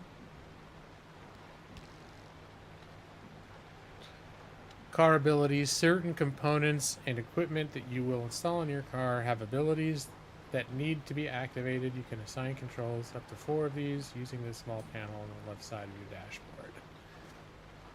Okay. What am I supposed to be looking at? Just all this shit? Car abilities, in-car controls. While in the driver's seat, you can steer, brake, reverse, shift between park and drive, and of course, turn the ignition key. You can also toggle the radio. I didn't even notice about the radio. Headlights and windshield wipers, I knew. Should all else fail, honk the horn. Not sure if that helps. You can remap these controls and change camera settings in the options menu.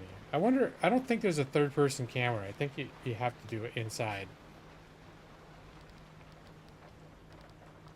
Alright, the auto shop. The auto shop is your base of operations. You're safe there, so you can take your time between drives to fix up the car, craft parts, and research new upgrades. Okay.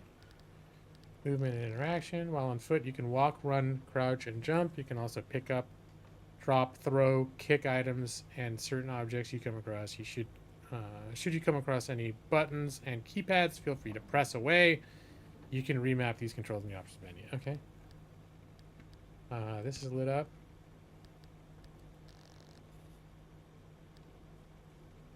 These are, I guess, car parts, wheels, summer tires, what I just put on. Oh, my sweet summer tire. How little you know about the rigors of the road ahead. What is conventionally known as a spare tire is really a whole entire spare wheel, still. Who wants to break the convention? These have stats. So the summer tire is, in fact, better than this. At least it's better than the spare. Yeah, okay. Lights. Crude hell. Okay, so I guess there's all sorts of car upgrades that you can discover.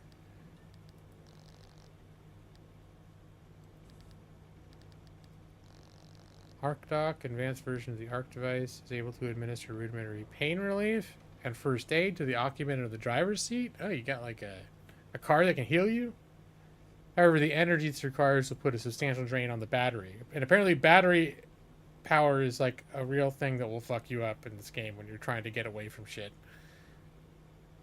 You still remain unsure if this device is a work of genius, is extremely illegal stolen technology, or is some combination of both. Okay. Handbrake. Swift tug of a lever. You can lock up the car's rear wheels and convert some of your momentum into a skid. You may even impress any anomalies that are watching. That's unnerving.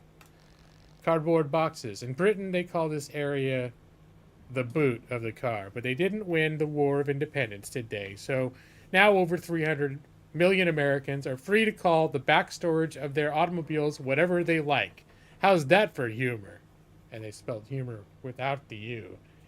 O-U-R. And equipment. Mechanic's Eye. That's what I just put on. Oppie's custom-built headset. Using it to scan objects will provide you with more information about the zone. The Mechanic's Eye diagnostic tool will tell you everything you need to know about the car's status. But geez, James Johnson. What does NGL mean? Solid and sturdy, even though this pack isn't the biggest. Okay, I have a small backpack. Gotcha.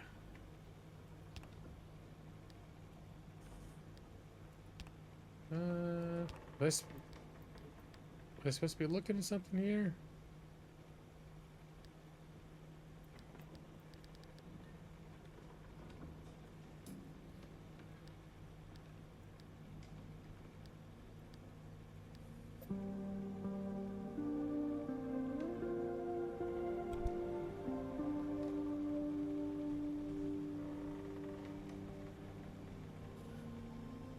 Oh, not gonna lie. Okay. No, that's a fairly negative thing to come in. That's the first thing you say, but welcome nonetheless. And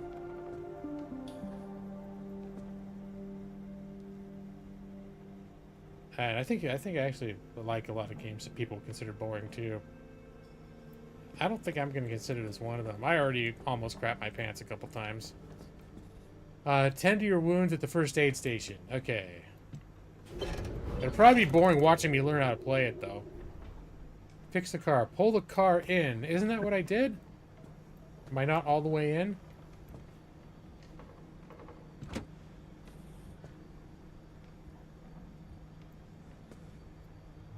Well, I think I saw a thing saying I was connected.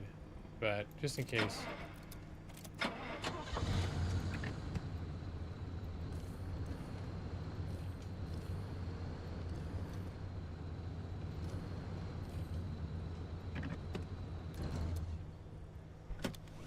Door's looking jacked up.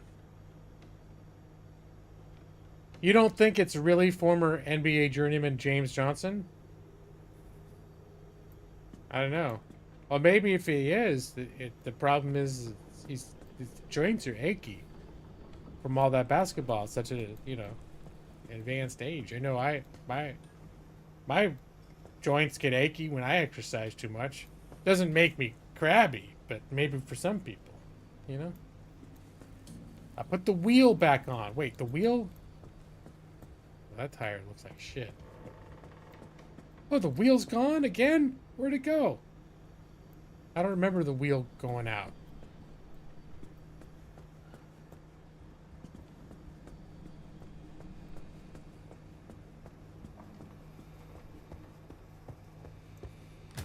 Did it fall off when I was pulling in?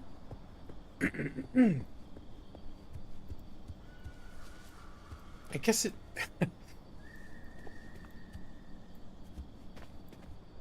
Was this the car that was on my car? Was that the tire that was on my car? I guess it was. It just fell off. I don't care for that. It tells you should never be a passenger in a vehicle driven by G-Law. I didn't even notice. If you heard my story about driving Chris Plays Games and his city councilman friend around Portland, talked about a few weeks ago. I picked him up from the hotel. The first thing I did was run over the side of a curb, like literally as I was pulling away from the hotel. Oh, good times. Okay, open the headset OS.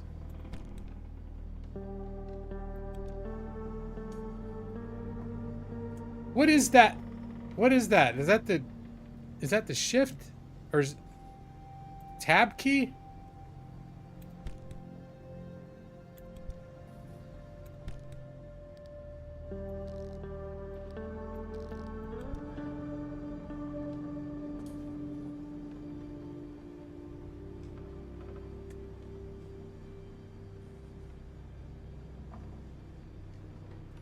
Alright, well, just in case, I'm gonna program enter onto my gamepad, which I usually don't have on it, but enter does not seem to be doing anything.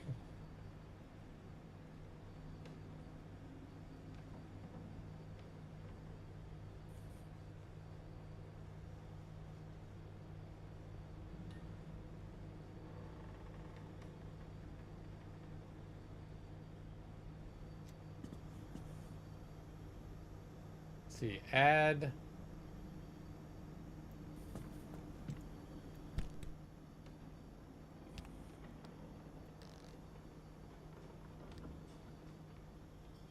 I thought that was tab, but then I was like, okay, is this what they're talking about?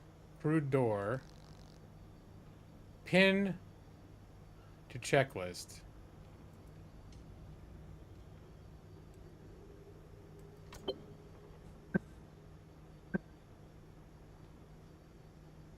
Alright.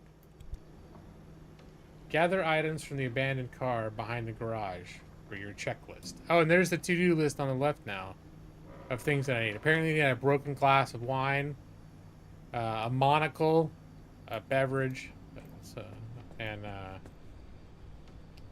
some screwdrivers. I have a feeling I'm not correctly assessing what those symbols mean either.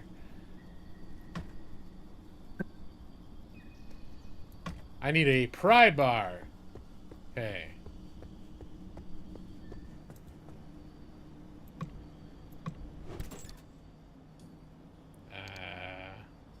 Oh, there's a pry bar. Oh, this is part of my backpack?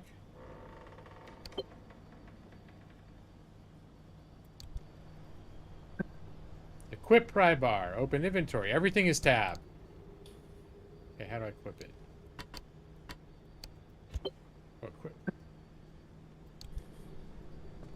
Oh, I'm ready for anything now.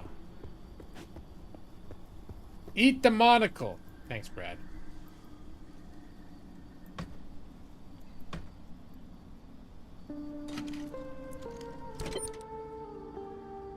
And transfer materials. I think I've got a T. What is this? A road flare? Why is that not transferring? Alright, hey, I got... Oh, it's glass shards. I was gonna say, I already got 2 broken glasses of wine.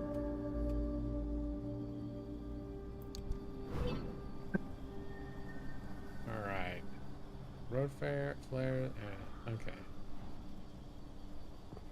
Well, luckily right now they're giving me a big yellow indicator that has all the shit that I need. Friendly dumpster.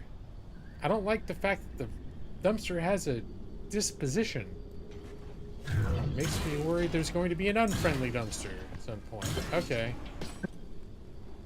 Well, I guess the dumpster did help me out.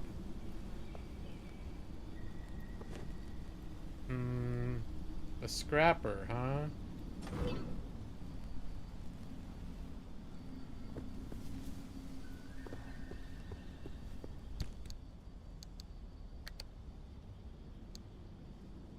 Scrapper. Tear into anything and everything out there with this voracious homemade tool. Reduces items to raw materials. C. Quick slot. Huh. Oh.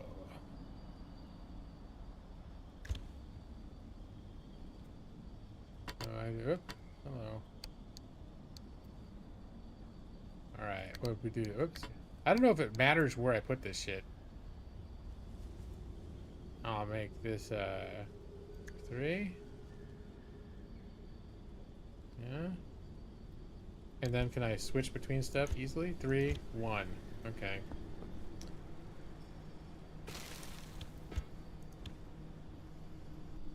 Hey, what was F?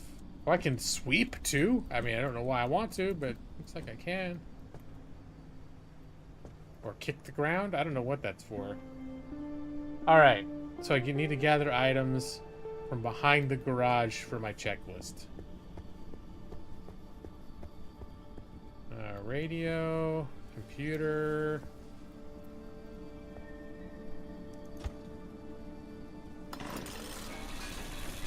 Can I get parts from there? Oh, look at this. Okay.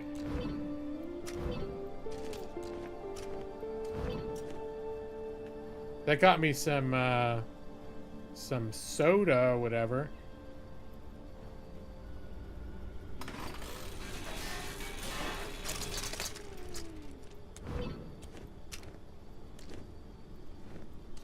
Alright, I'm not finding any screws, though, or monocles, Brad. I wonder if any of this stuff is just laying around or if I actually need to be disassembling everything. Okay, disassemble the toilet. Oh, hold on, I gotta watch myself. This thing, I can see it's got a durability bar that's wearing down. Alright, it did say to look for items behind the shop. So before I get crazy using this thing to disassemble everything, I want to see if there's just stuff lying loose around that I'm missing. Wouldn't mind having a flashlight. Although it's not like some games where it's pitch black, but still. You think someone ate the monocle? Well, that's a... You think lore-wise, Brad Pritchard was here? What were you doing in 1998, Brad?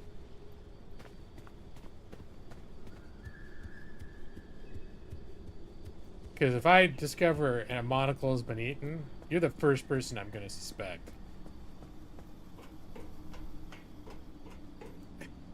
A monster? Alright. So no, I was like, I could take this thing to the trash can. I won't do that. Or to the trash bags. It's probably not got what I need. Scrap the abandoned... I didn't even look at the shit. I should look at the instructions. Scrap the abandoned car's wheels, panels, and doors.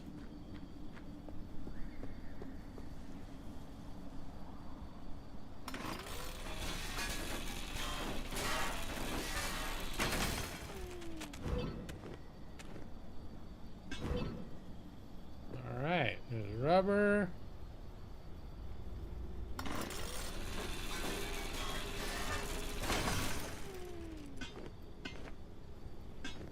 Well, there's some screws. Still no monocles, Brad. Panels.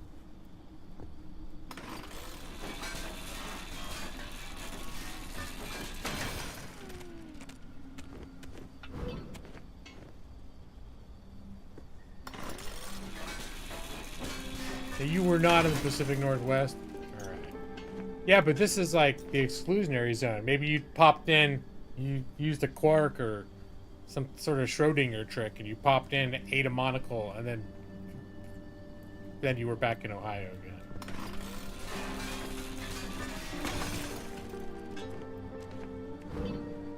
Do you remember anything like that happening to you, Brad?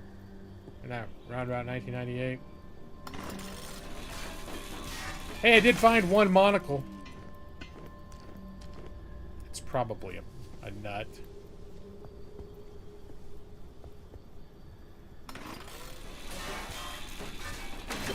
You and your Schrodinger tricks. Well, it could be real in the lore of this game. I mean, it's not actually an exclusionary zone in the Pacific Northwest. Check the ground and the trunk for remaining materials.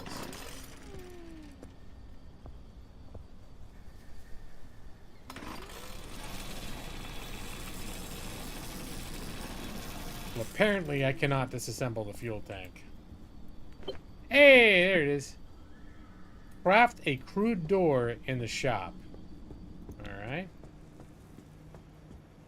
This is the shop.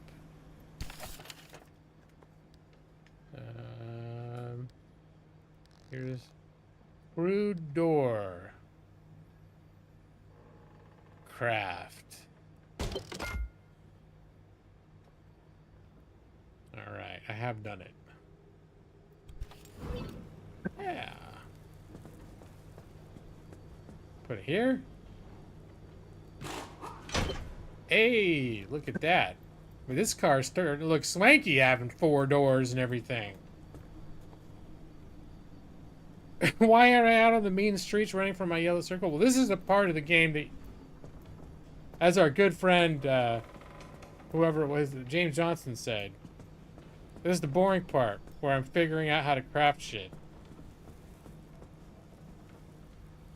Just like new. That's right. Get the repair putty from the locker. Repair putty? Sounds like fun. There's spare tire, first aid kit, chemicals. Oh my gosh, my can I rotate? My thing's getting filled up. Spare tire, first aid kit, repair putty. Do I have to make a quick slot for this? There we go.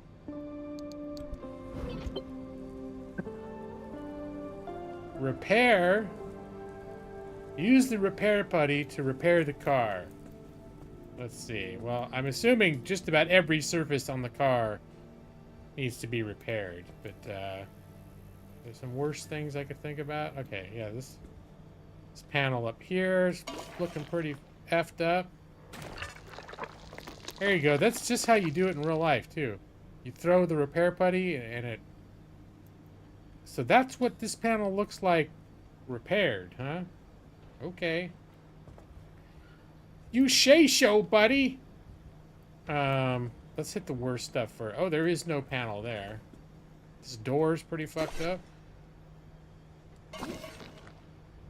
How much repair putty do I have? Okay, I see the repair putty's got a thing that's going down, too. Hey, that door's looking... It is looking good as new. Right now, I'm going to focus on the stuff that's all the way broken. I'm assuming repair putty, you know, takes some work to make. Rear bumper. You can't repair... It's, I mean, technically, it not being there at all could be considered a repair of some kind. Slimmer tire. Crude panel. That panel's messed up. Yeah, it needs some elbow grease. I'm safe here because the game said so. Although it could be a liar. I bet at some point it's going to fuck me up. What does the license plate say? Melick High? Washington, 1947. Is it that? Melick? And there's no license plate on the back. Well, that is going to get me pulled over for sure.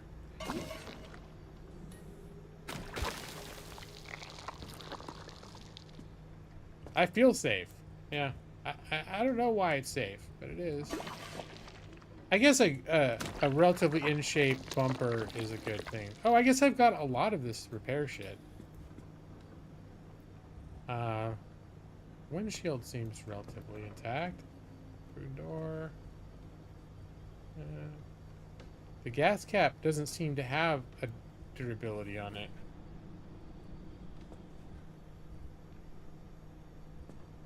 It says structural parts are at 98%.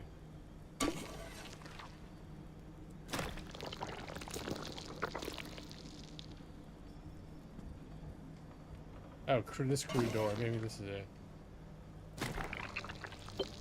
There it is. Structure is at 100%. 100%.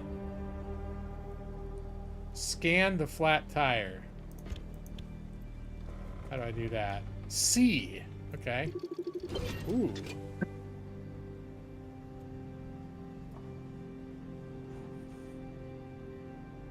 I I'm seeing like the thing on the left with all those little icons. Wait, hold on a sec.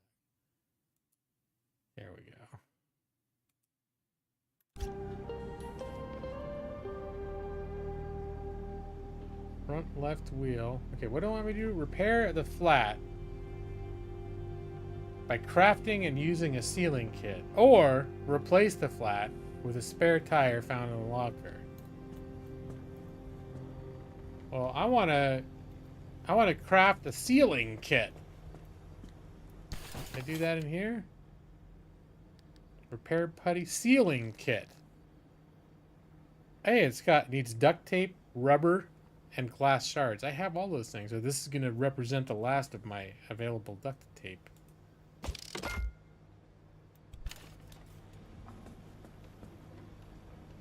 Alright.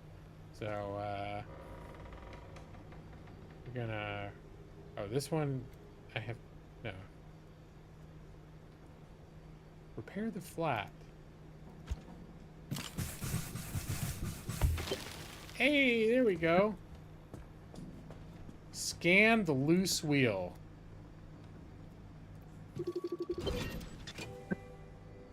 Left front wheel.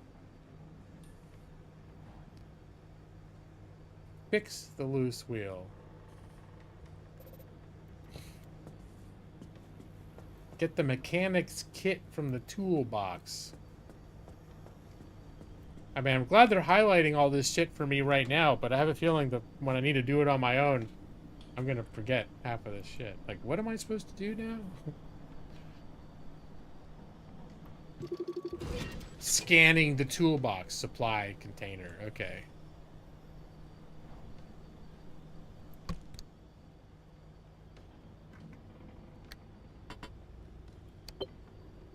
Alright, that was a mechanic's kit.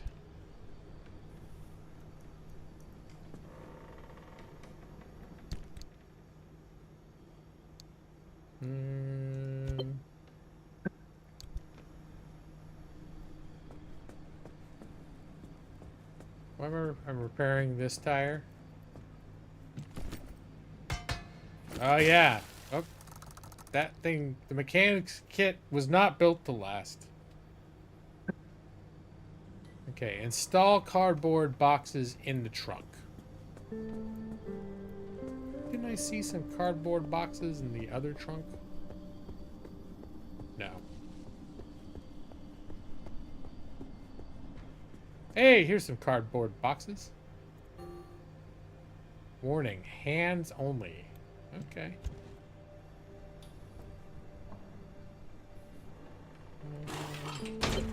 There we go. Now I got cardboard boxes. Sweet. Install craft mat in the trunk. Okay. Is that a thing too? Craft mat. Okay. Oh, so I can do crafting in my trunk. That's what that is. I get it. All right. I mean, certain... There's a little prototype of mine in the garage. The arc device. Hook it up to your car, wherever it'll fit. Install arc device in the passenger seat.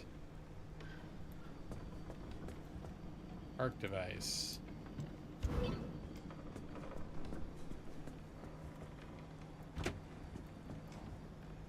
Is this the thing where if you sit on it? No. Okay, this is just a bunch of science shit. This beauty won't just be your tour guide. It's your North Star and the only way back to safety. Ooh, it's a map, Heck, too. You should consider it the Father, Son, and Holy Spirit if you plan on staying alive. That's how important this thing will be to you. Yes, that's my very own invention.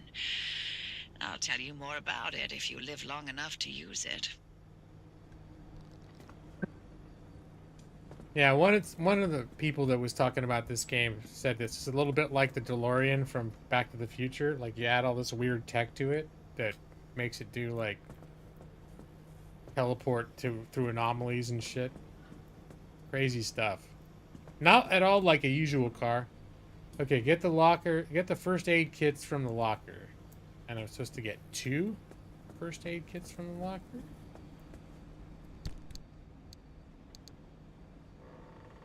Why just 2? That was 3, right? Spare tire I'm not going to carry around with me. Starting to think I shouldn't carry all this other shit around with me.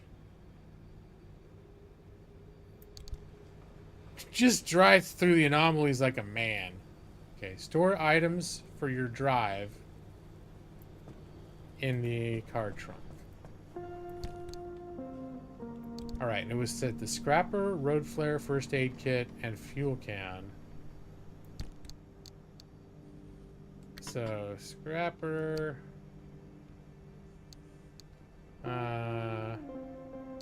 first aid kit... What was the other shit they wanted to put in there?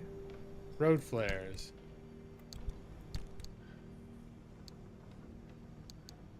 There, road flares. Can I turn it like this? There you go. Alright. A little inventory management.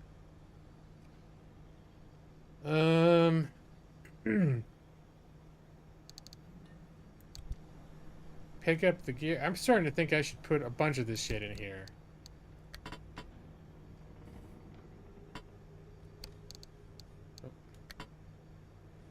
Maybe here.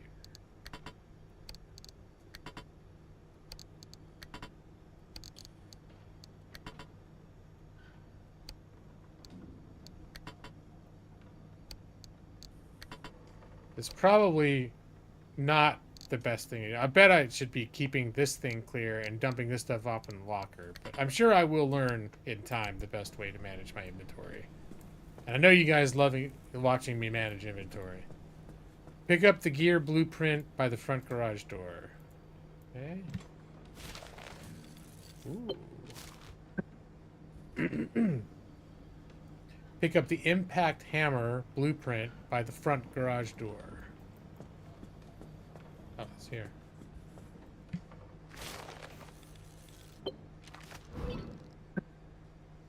Refill your car. Use the pump to fill the fuel tank. Oh, yeah, there's a gas pump right here.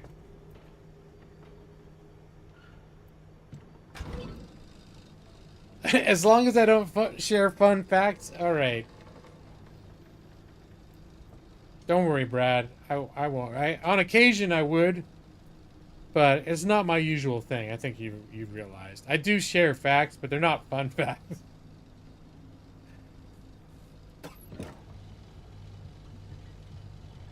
I do stuff like tell you about the band that I just discovered and then spend 10 minutes playing their music that no one probably really wants to hear.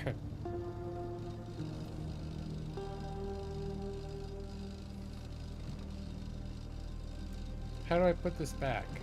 Oh, there we go. Just had to hold it down. Throw the switch to charge the battery. Oh, that's what this is for. Okay. If you're all set, take a look at the projector against the wall. You see, that whole place practically blew up when I did that. And Jeff, hey Jeff. Pacific Drive or Specific Drive? Why can't it be both?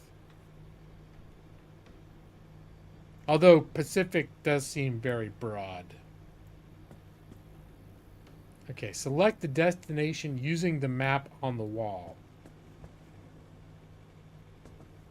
Is this how I access the map on the wall? Or the route planner? This is the zone. Within these borders, all matter has lost the ability to hold a constant physical state. What that means is the shape, size, and makeup of just about everything constantly changes. A mile of grass can turn into 10 miles of swamp in the blink of an eye, and it does. Constantly. It's caused by something we call instability. We're completely surrounded by it, and once you've watched it chew through entire mountain ranges, you'll understand that you don't want to get anywhere near it. We can only survive in here within pockets of stability. That's what you're standing in now.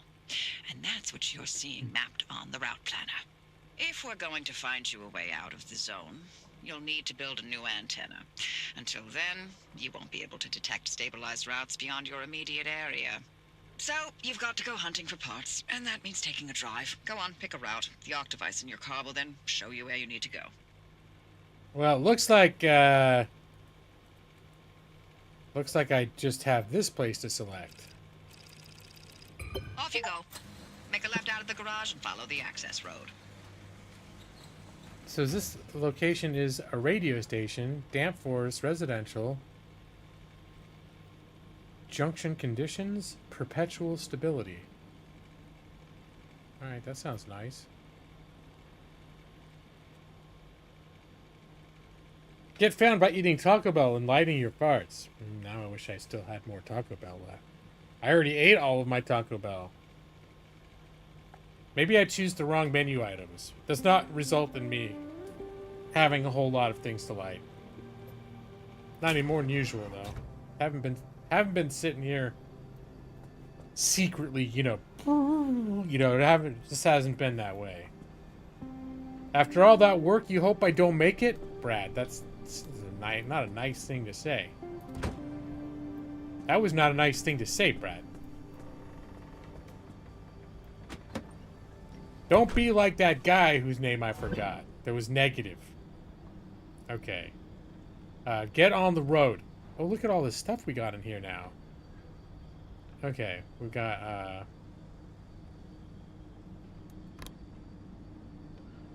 I don't like that. Abilities equipped. I think I,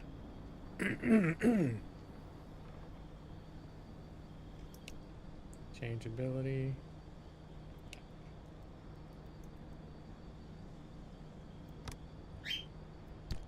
No, hold on. What is the up arrow? F. These are some awkward button selections here.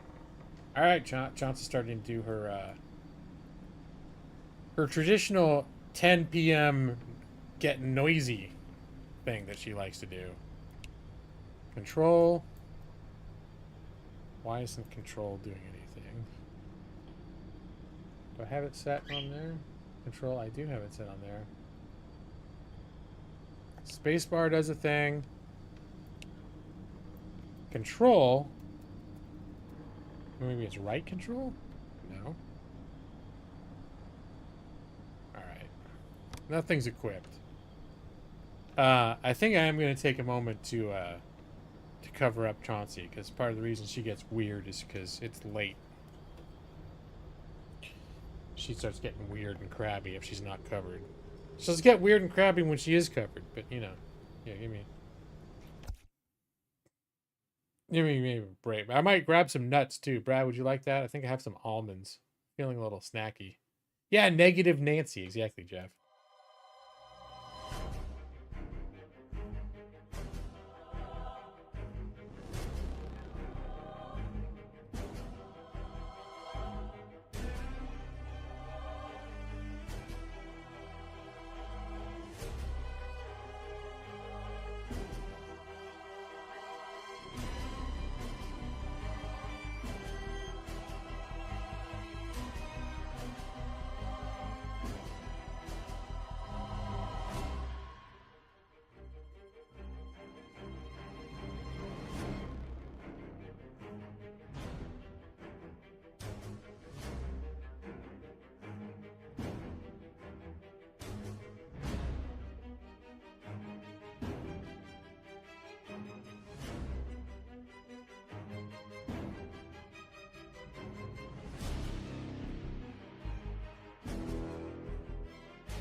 Oh, hold on.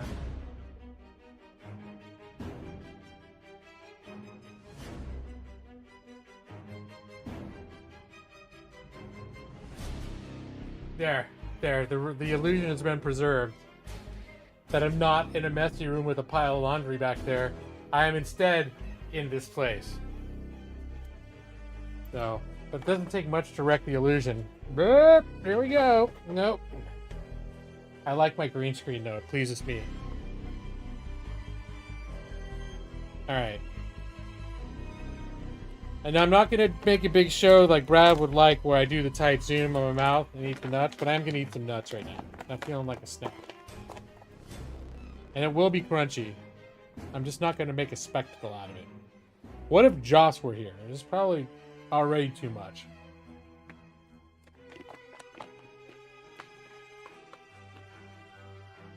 And this is truffle, almond pecan with parmesan and sesame seeds. Super savory nut blend.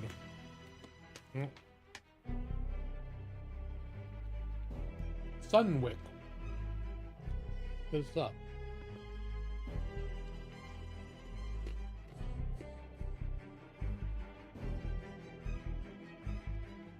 All right, Brad, you know I can't resist you.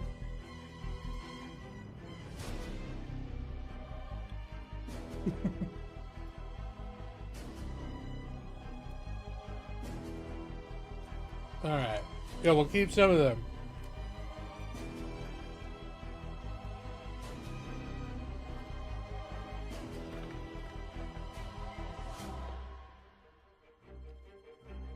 How's that?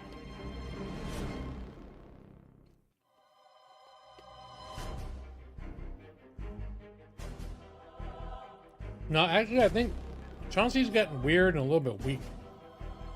I think almonds are actually a little too hard for her at this point. When I've tried to give her almonds for over the past year, she kind of gives up on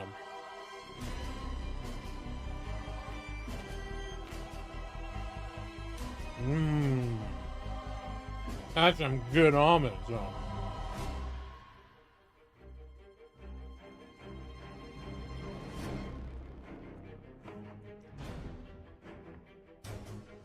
These are indeed some big salty nuts.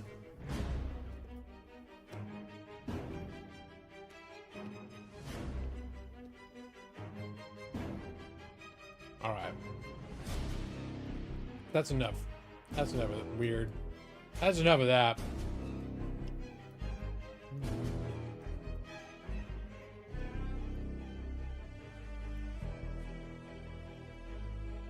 Here. Well, we can keep me big, but, you know. Here, this is a nice compromise.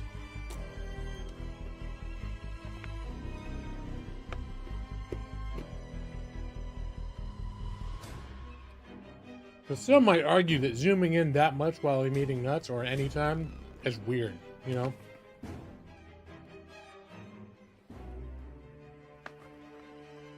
Could make certain people uncomfortable.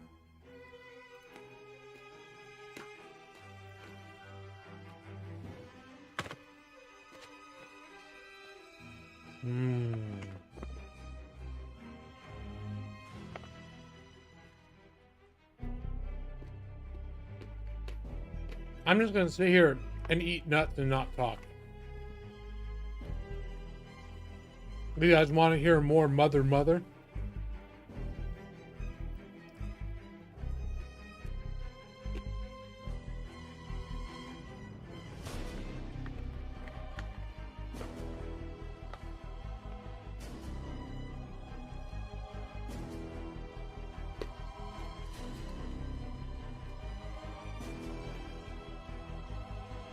Mukbang.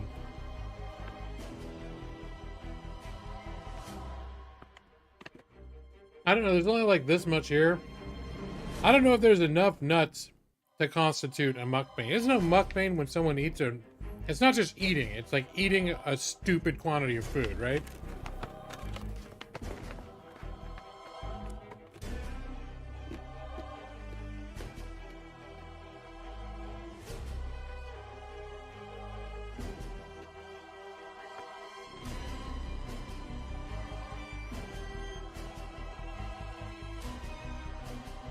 Speaking of music, does anyone recognize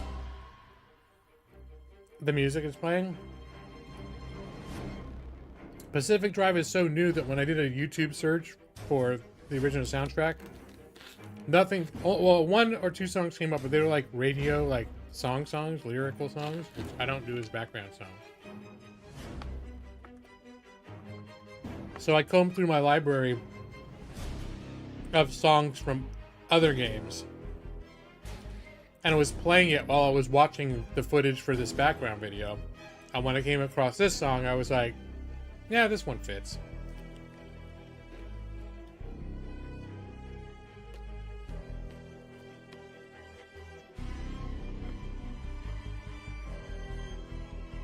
But anyone who can name the game that this music came from gets a gold star.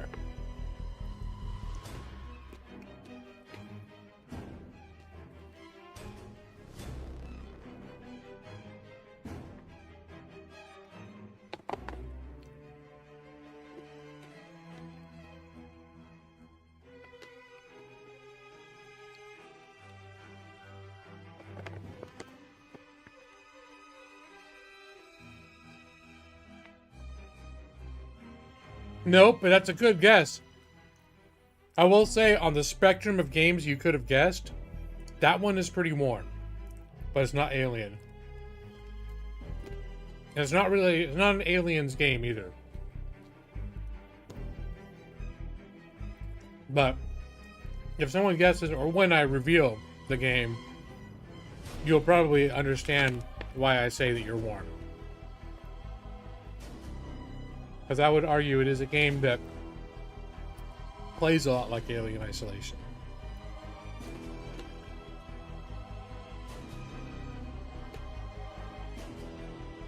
I could give you another hint. Yes, it's Stardew Valley. That's right. Jeff, gold star for Jeff.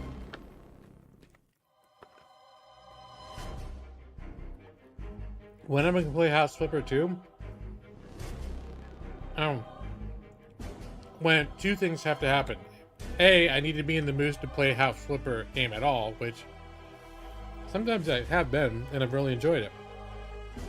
B, probably at some point when it's on a deep sale. I don't know if House Flipper is something I'm going to drop 30 or 40 bucks on. The game I'm playing now retails at 30 bucks. They had like 15% off. And then because I went on Humble, because I have Humble Choice, I get another 20 off. So I got this game for like, I don't know, 21 bucks something. And that made it worth it to buy out the gates, because I did specifically want to play this game. And by the way, no, the music is not from Stardew Valley. Just in case Evie's like, oh man, Jeff guessed it. It's not Stardew Valley. I was just kidding. I think Jeff was too.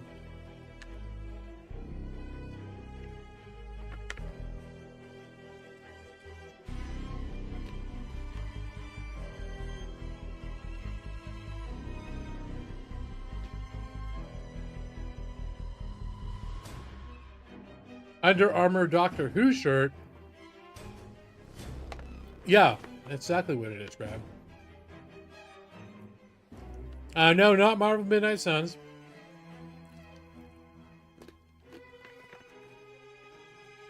I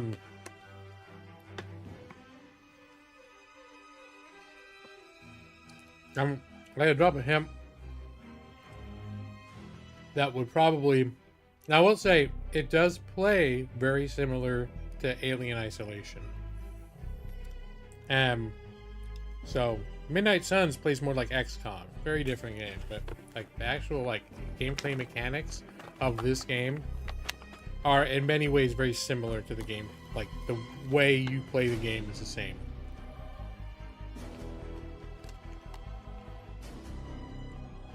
Well, XCOM I'm comparing to Midnight Suns. But XCOM does not play at all. Now, Alien Isolation is, you are a person, and it's a first-person game, and you're running around trying to get objectives done while the alien hunts you. And it's like you versus the alien, and hiding to try to avoid the alien. Now, XCOM's a SWAT, like a squad-based, turn-based tactical RPG where, there's a lot, very different. I know Brad wants to be among the fallen.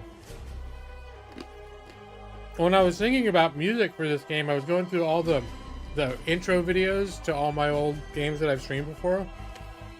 And I was a little going down memory lane, and I actually played the intro video, the background video like this that I had. The one I have for XCOM 2. And I was feeling all nostalgic for it.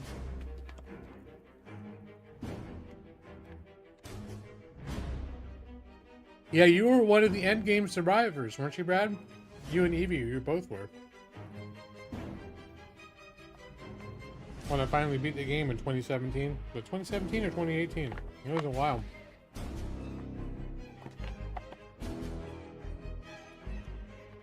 Alright, Evie. I'm gonna give you another hint. And this might clue you immediately. Or it might not. But this goes to a little bit of Narcost trivia. Before Narcost was on YouTube, he was an up-and-coming Twitch streamer, and he found success on Twitch playing a specific game. And one of the reasons he left Twitch is because while he liked this game, he didn't want to just have a channel where all he did was play this one game all the time. And if he ever tried to play anything else, Twitch would punish him, his viewers would drop. So it's one of the reasons he left Twitch. Do you remember what that game was? When he was a Twitch streamer, it was like one game that he played. He did speedruns,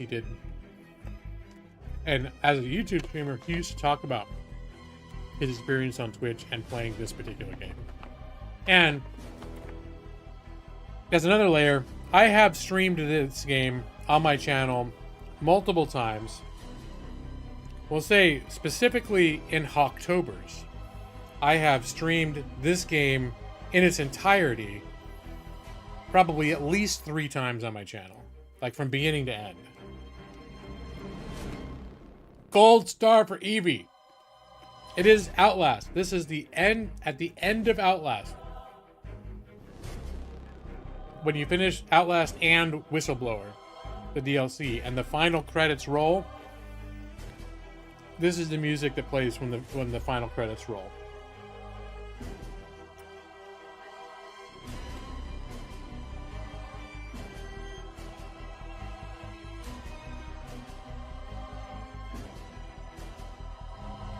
Alright, I need to stop eating these things. This is insane. You don't give a shit about October games that weren't made by Chilla's Art?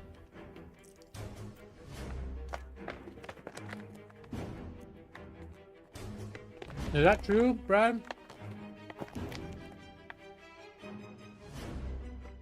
Have I never played other game in October that you gave a shit about?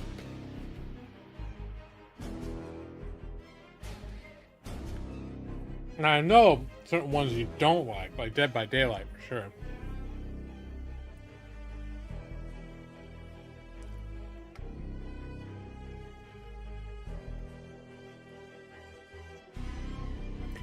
It was an exaggeration for effect. It was quite an effect, Brad. It made a huge splash. Not quite as much as Maggie EV7's Fun Facts made a splash, but it's up there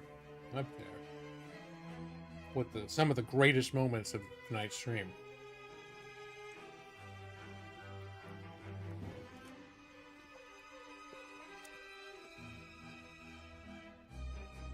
Have I ever played Silent? I don't think I have ever played Silent Hill on my channel. Have I? I've done Resident Evil. Oh my god, I feel a sneeze coming. Alright, hold on. You guys don't need to hear this. I think I need to blow my nose.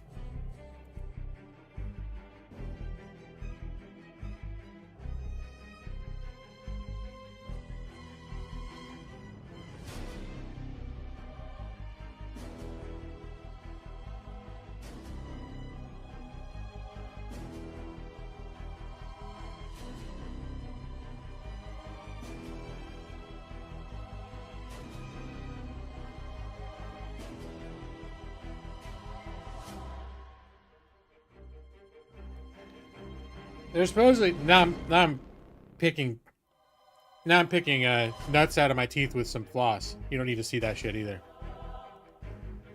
I got into I played the original Silent Hill on the PlayStation 1, and I liked that. And then I played the Silent Hill 2 on PlayStation 2, and I really liked that. And that is the last one that I played. Now, supposedly, unless it's been canceled, they're working on a remaster for Silent Hill 2 that is going to come... I think it's supposed to come to PC as well as other platforms. If they release that, I'll probably do it. Now, you can't play 1 and 2 on PC unless, I think at this point, if you're using an emulator, which I'm not the biggest fan of doing. I've done it, but I'm not a huge fan of it. And I want to say there were some of the later Silent Hill games, like, was it Silent Hill The Room? Is one I specifically remember. It was like the 4th one they made. I think that was on PC.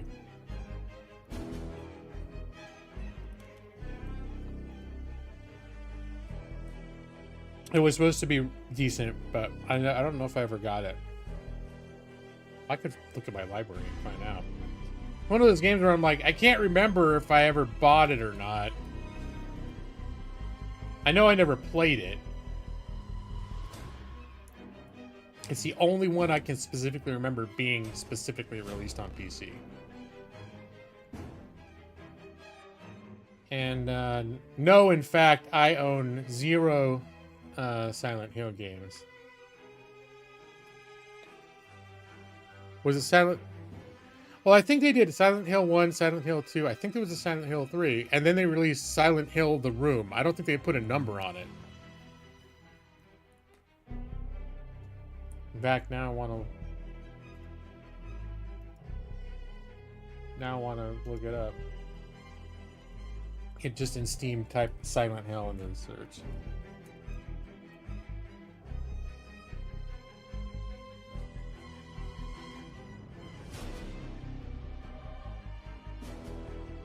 Oh, they do. Oh, it's Silent Hill 2. It says coming soon. Okay, it's Silent Hill Homecoming. It's $40 and it's got mixed reviews. It was released in 2008.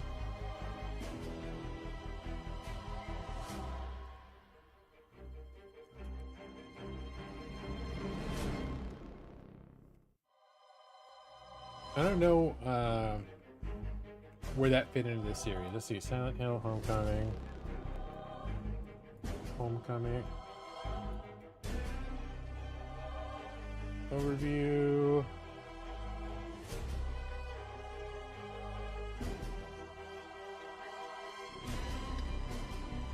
Oh, I forgot to turn my cam back on. There we go. I got crumbs and shit. Okay, Silent Hill,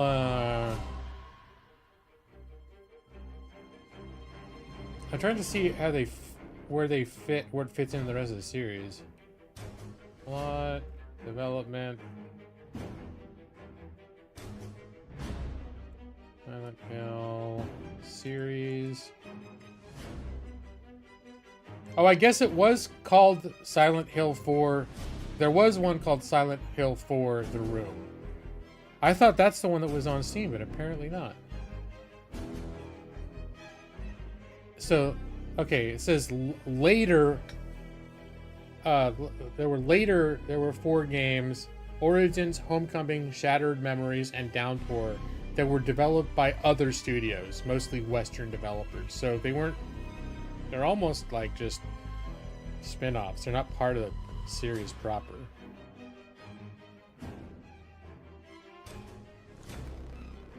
So, but there was a Silent Hill 4 The Room. Apparently it was not on PC. For some reason I thought it was, or maybe it was at a certain point. Yeah, it was released on Microsoft Windows. It was re-released on GOG.com with patches to make it playable on Windows 10. Oh, okay. Now I want to see about... I'm going down a rabbit hole. See what GOG... GOG. Where's my GOG? There we go.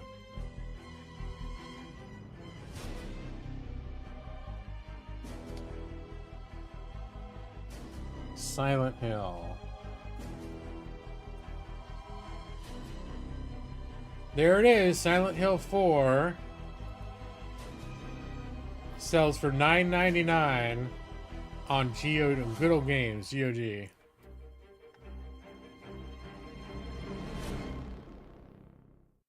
So apparently never was on Steam. Okay. I mean, I don't think I'm interested enough to play.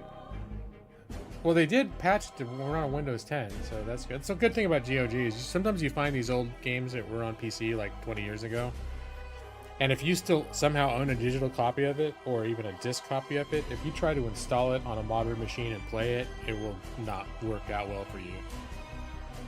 But that's the cool thing about GOG is a lot of times it's sort of like the fan community, the modding community will create these fan-made patches to make the game work in modern hardware environments, hardware and software environments, and so GOG will tend to like have those packaged with the games, these older games when they re-release, which is pretty cool. All right, I need to floss. I'm feeling not in my teeth again.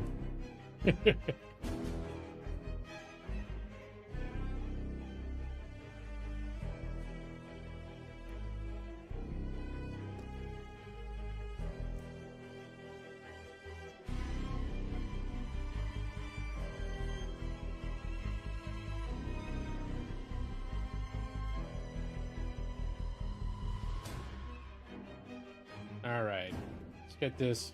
Let's get this cam back under control. Oop.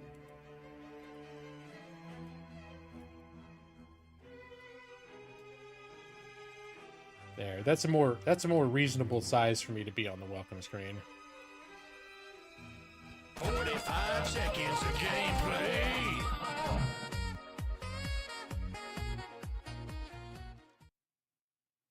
So, well, now you do know Silent Hill Homecoming, which has got mediocre scores, is available on Steam. And Silent Hill 4 is available on GOG, with patched up to make it work on Windows 10. Okay. So now it's time for me to poop my pants out on the road. Wait, what is the... I was going to say there's a yellow objective marker, but that was actually outside.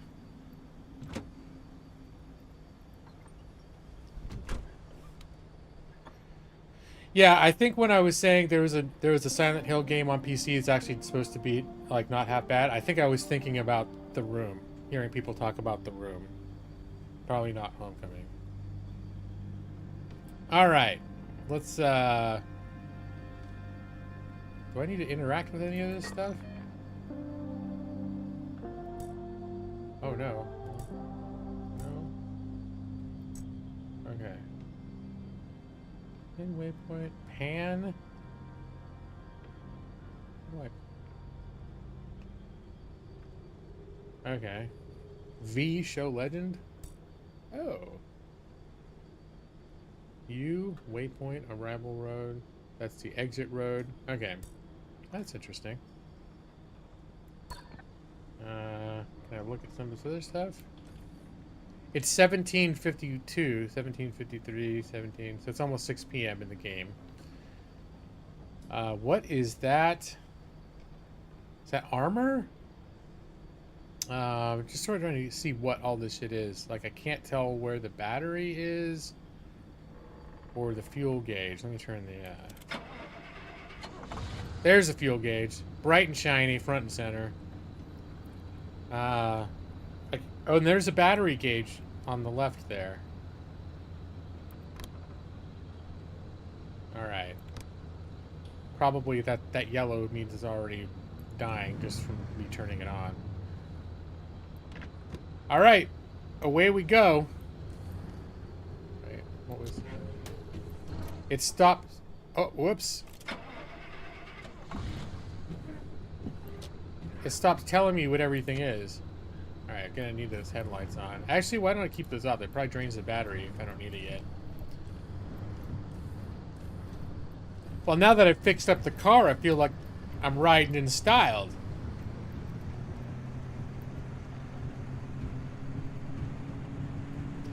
It's like driving the DeLorean to Back to the Future.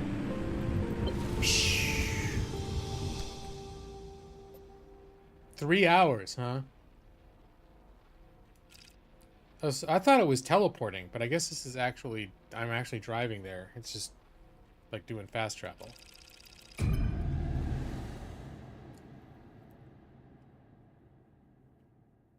Don't you wish you could just see me drive for 3 hours to get to the destination? That would be like American Truck Simulator.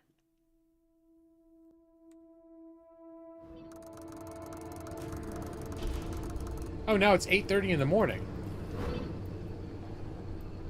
Radio station? How do I change? Okay, newbie. I'll keep this simple. Don't want to overwhelm that little brain of yours. You'll need a few things to rebuild the antenna at the garage. First on the list is plasma. The woods are littered with plasma generators. Look for a research trailer or a spark tower. That's those antenna things zapping you when you get too close. Both are always accompanied by plasma generators. All right.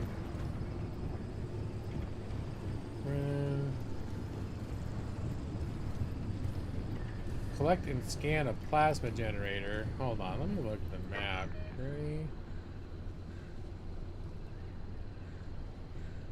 Antennas.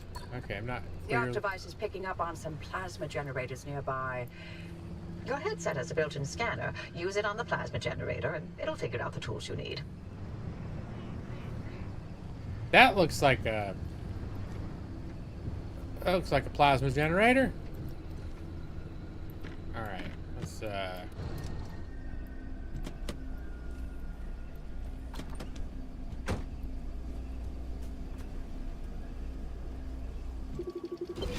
That is a plasma generator. Ah, looks like it's ripe for the picking.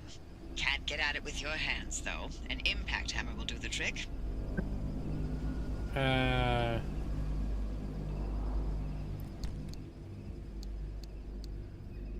Repair putty, blueprints, impact hammer. Pin to checklist. Find those materials by any means necessary. No one's coming back ever again, so go on and take what you need. Transports, homes, outposts, facilities, they've all been abandoned since the zone was decommissioned in '87. Most of those structures won't even be there the next time the instability scrambles the area. So loot to your heart's content. Just loot away. Fabric. Alright. Gonna loot away. What we got here? Chemicals, gas cylinder. Pressure. There's a lot of shit here that maybe Look at you, out in the zone all on your own. They grow up so fast, don't they? And I'll be back at the helm. Been a long time, old gal. Didn't think we'd talk again after that whole Sasquatch incident. Yes, I was hoping to go another decade without hearing your voice again. What, did you finally talk Francis to death? Hello to you too, Oppie. And no, I'm still here.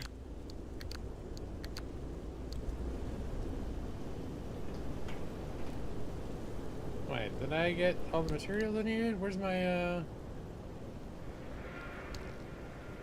impact hammer? No, I just wanted to do one. I need a gas cylinder and 2 gears. I think it's like gas cylinder in here. Okay, I think I've got all the shit that I need. I think I can assemble it here in the back of the car. Impact hammer. Error, refined materials. What? Oh, I only have 1 gear? No.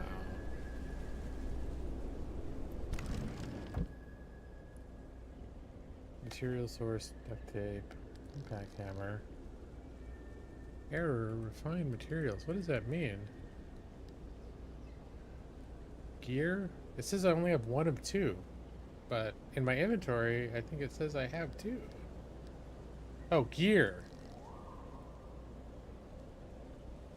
What has teeth and a bite but no jaw? Probably a lot of things, actually. This gear is one of them. Alright, do I have to make... I don't know why the one I didn't have is not counting. Alright, let's come back up here, see if I got it. Now it says I've got it. Alright, fine. Let's see. Impact hammer. Not every natural resource can be carefully extracted. Sometimes you need to pneumatically... You need some pneumatically assisted brute force. This cabinet bolt device is ideal for fracturing crystals, dislodging deposits, or just smashing. Alright. Oh my goodness. Hey, driver. I bet you're dying to hear all about the remnants by now. Oh, can you not? I'm a little busy trying to keep them alive. I'll keep to the basics, I promise. They deserve to know what they're getting into. Fine. I'm giving you 60 seconds. That is not nearly enough time to get... 55 seconds and counting. Okay. The remnants, in short, they're old objects that do all sorts of weird things. They bind themselves to people, and you're the latest victim. You and the car are inseparable now, so get acquainted. Once the remnant is bound to someone, they become gradually more obsessed with it. It takes over the victim's mind, until they go crazy and run off into the zone with it. No one has ever been able to resist its siren call. That fixation is probably worming its way into your brain as we speak. This is the first time we've ever got our hands on one. But we know all about the past remnants, and oh gosh, this one time it materialized as an old copper kettle, and the tea that came out of that thing, it was... And now I'm splitting the transmissions going to your receiver. Anything critical to your immediate needs will broadcast directly and immediately to your radio and headset. Anything not mission critical will be on a low priority frequency. Those transmissions will be recorded and indexed for you to listen to at your leisure. And by low priority, I mean just about everything that comes out of Tobias's mouth. Very nice. Alright, I don't know exactly why I'm collecting all this stuff or how much of it I will need, but I am doing it. Was there a... Wait, is there a map? Oh. I guess I can't... There's no local map?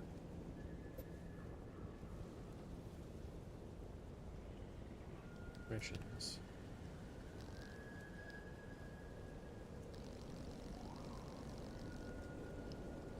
Supplies for antenna back in the auto shop.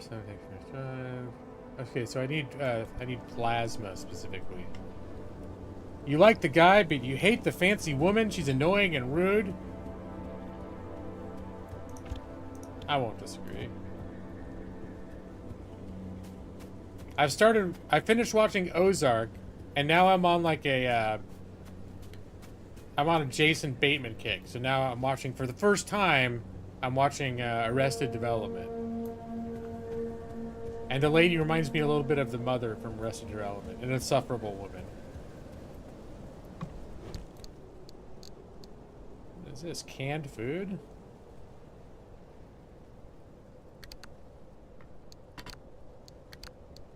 Luckily, a lot of this stuff seems to stack pretty nicely.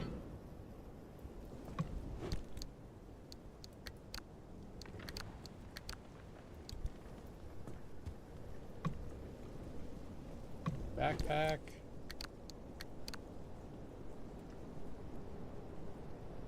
Oh, Lucille is hardly insufferable, but she's got that, like,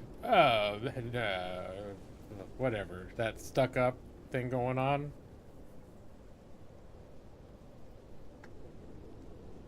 I don't know what a Star War is, though. Is that something she says?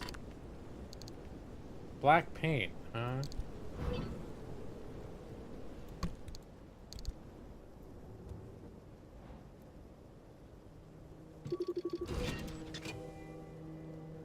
Consumer electronics.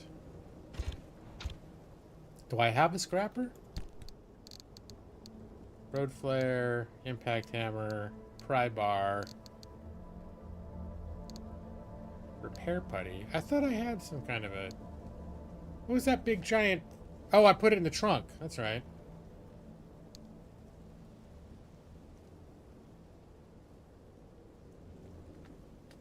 I should watch Death and Other Details. You could go into Maddie Patinkin. I don't even know who that is. Patinkin Kick. Is that a good show, Brad? Death and Other Details.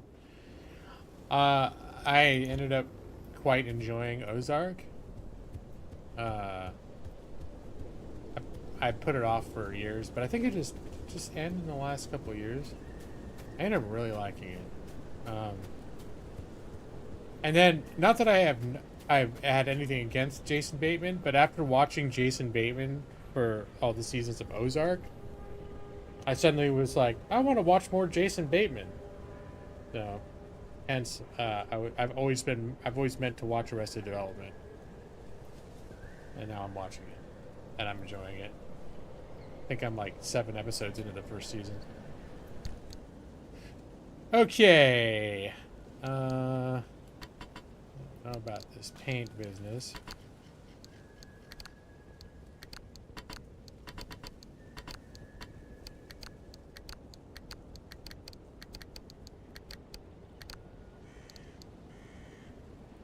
Is there a T? Transfer material? Oh, it does it all automatically. Okay. There's that scrapper. I probably don't need to be carrying repair putty around with me at all times, the way that I am.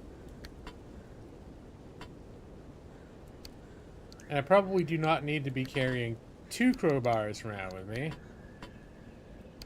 Here, I'll put my scrapper in here. Though I think my scrapper is right on the verge of dying. Can I make new scrappers? Okay, I can. That's good to know. And I'm happy to see that it looks like it's counting the materials that I have in my trunk as. Oh.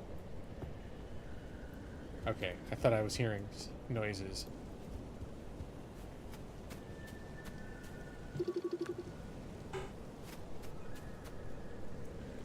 Just stop Arrested Development after the original run. Was that the first 3 seasons? I mean, chances are I'll just watch whatever's available, and if it's getting to the point where I don't like it, I'll stop. But historically speaking, when I've been invested in shows that have a reputation for going south, the largest example being Game of Thrones, that pretty much went south pretty substantially in the last couple of seasons, at least quality-wise. I still managed to enjoy it. I still managed to watch all of it.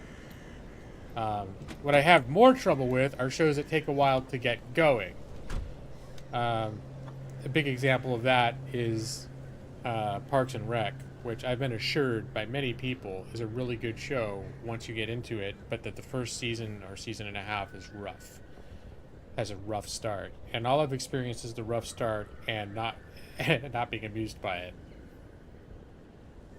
It's pretty night and day. Okay. All right. Well, I guess I'll see what happens when I get there and see if I feel like it's no longer worth watching. I just know that I have this thing a lot of times, especially once I'm on board with a franchise. I feel like I tend to be a lot more forgiving than a lot of people are in terms of just being like, I'm going to see it through. People said Walking Dead turned to shit after season 5. I watched all 10 seasons. I enjoyed it. It definitely changed over time, but I enjoyed it all the way through the end. Even though people are like, yeah, as soon as season 4 finale happened, I knew the show was shit and I never watched it again. It's like, there are people that like will die on that hill saying it was shit after that. The thing is I know that shit. All right, maybe I should do some shit. The people that I know that like Parks and Rec also like other shows that I like. And also, Parks and Rec was basically like, and it was one of the things I didn't like about it, is it seemed very much like they were imitating The Office when it started. And I'm a huge fan of The Office. Office had a very rough start too. It just so happened that I started watching The Office, like I think I started watching at the end of season 2 or the beginning of season 3. I didn't start from the beginning. Oh, what is that? I don't like that.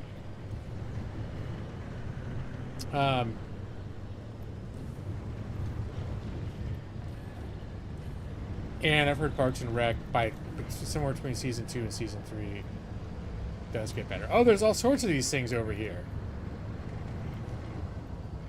You're a Parks and Rec contrarian. What the fuck is that? Okay, don't care for that.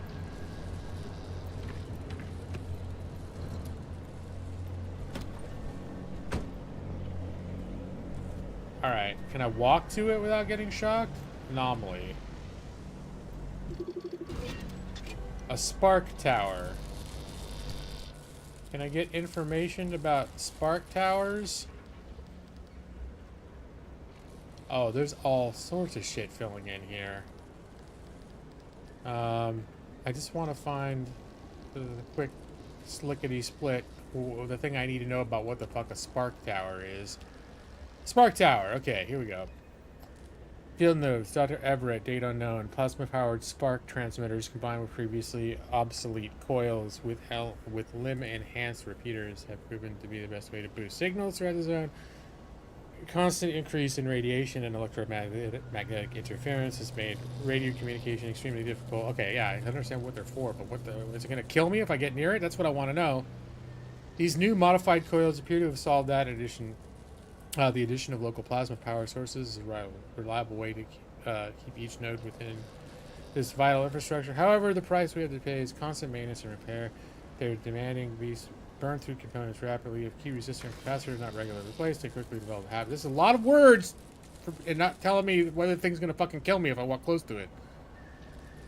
If the resistors and capacitors are not regularly replaced, they quickly develop a habit of either shorting or even releasing constant high voltage, low current discharge into the immediate vicinity. Alright, well that, I see this happening. Alright, do I have... This is the impact hammer.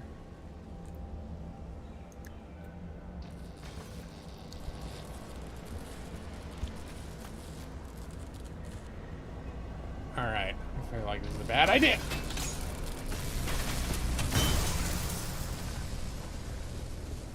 Did that kill it? I have a feeling I just got hurt. I don't know if I have a health bar. I do have a health bar. I'm at 79%. There we go.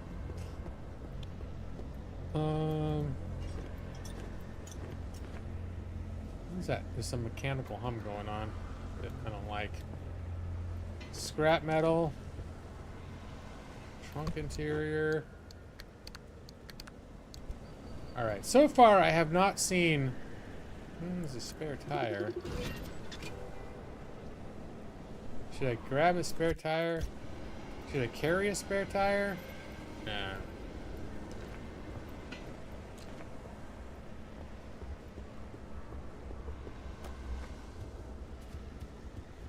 Alright. Oh, I just realized I lost track of your comment in the middle because it started sparking at me. You loved the mean first season, enjoy the next couple seasons, and then just despise the last couple seasons. You get all sappy and obnoxious. Okay. So I guess it's the things that other people like about it. The thing that struck me about it is it felt a little bit like if you ever watched the British Office, and then watched the first season of the American Office, it feels very much like the American Office is literally just like they took the script and they're basically just trying to copy it, more or less. And Parks and Rec season 1, when I tried to watch it, felt very much similar to that to me. It felt like they're like, okay, here's Amy girl. She's going to be Michael Scott. She's going to be awkward. She's going to be a weird boss. She's going to be just like Michael Scott. Here's the Jim character. This is this lady. We're going to call her something else, but everyone's going to know this is Pam. And we're basically just going to write The Office, except we're going to have these other people imitating the characters from The Office. And we're going to put it in a different office, though. And we're going to call it something else. And it was not connecting with me. The same way that the first season of The Office didn't connect with me because it felt too forced. But maybe I could revisit it. I don't know. Don't like that.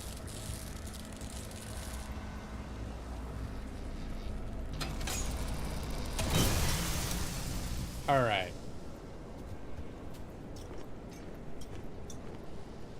That works. Whoa. There's a sound. I don't like sounds. Jokes were good. I don't remember the jokes that much. I mean, I just remember feeling like not being moved by it But I... Oh, god damn it. Oh, fuck. Fuck, fuck, fuck, fuck, fuck, fuck, fuck. Okay, ouch. That's big, big ouches. I guess there were jokes specific to that setting that were not generic, like office ripoffs. How does one use a first aid kit? Right click and hold.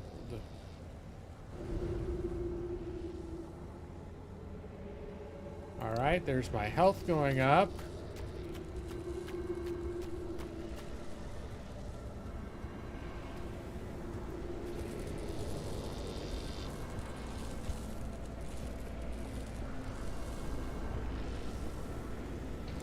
Alright, there's that happening.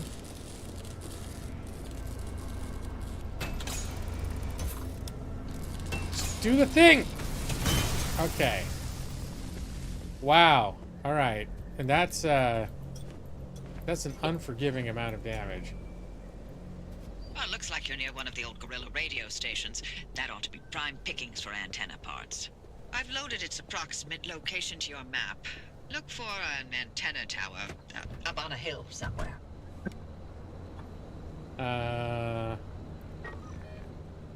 Alright, well, I do have a waypoint on there now as well.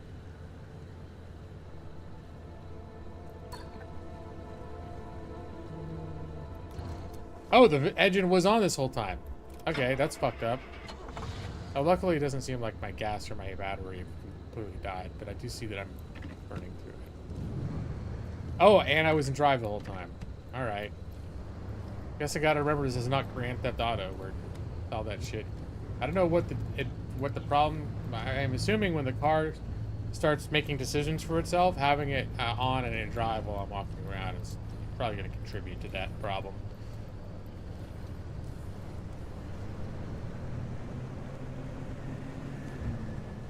Locate the radio station. Recommend collect materials. What is that?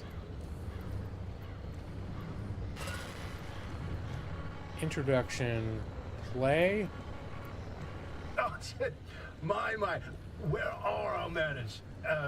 Driver, we never introduced ourselves. Not really. Tobias Barlow, former Artem maintenance manager. Oh, and here with me is Dr. Francis Cook. I was a R&D scientist researching limb technology right here in the zone. What is that? We live right in the mid-zone. Just a hop, skip, and a jump over another big old wall from where you're at. Oh, and that old bat over there? That's Dr. Ophelia Turner, former director of research and development herself. The mother of limb technology, the maven of electromagnetism. That's enough. Resident party pooper.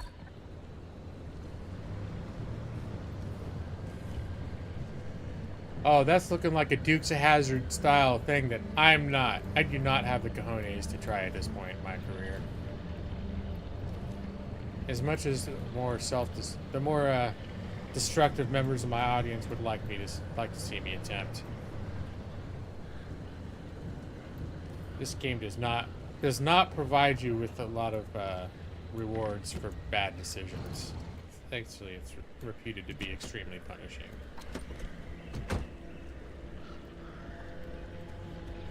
Alright. Well, it's supposed to be like as things happen to it, it gets more weird.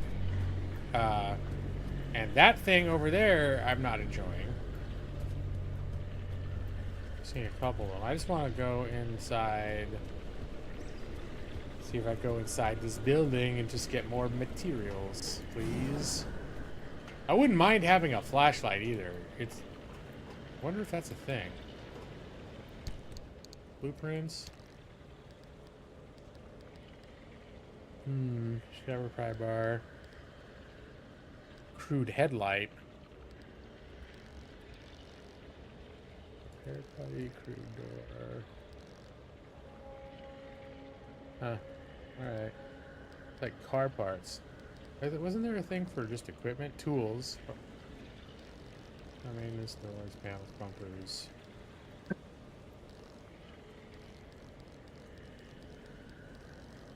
Engines, utilities, empty. Alright, whatever.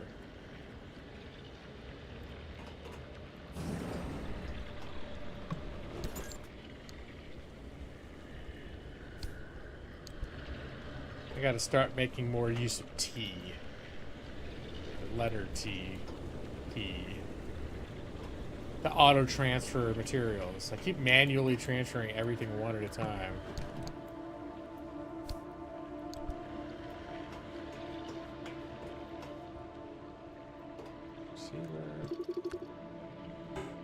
Recommended tool is scrapper. Do I want to use the scrapper on this? I did put the scrapper in my inventory. Let's see. Oh, that's the impact hammer. No, I want the there it is, scrapper.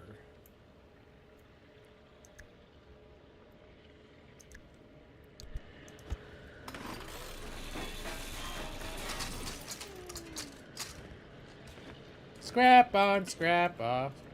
The scrapper.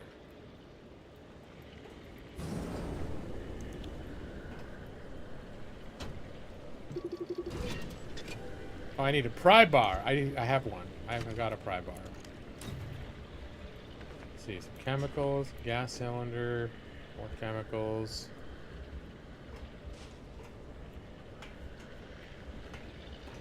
I'm hearing something that feels like a heartbeat. I don't know what that's coming from. I don't like it though. There's a lot of sounds I'm hearing that I'm not enjoying. Just a little bathroom, a little shower.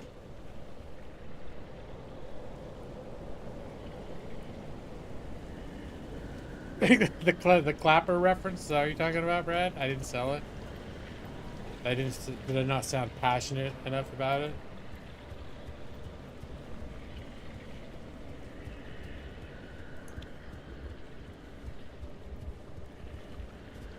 Okay, there's some definite stuff floating around here that I'm very nervous to see.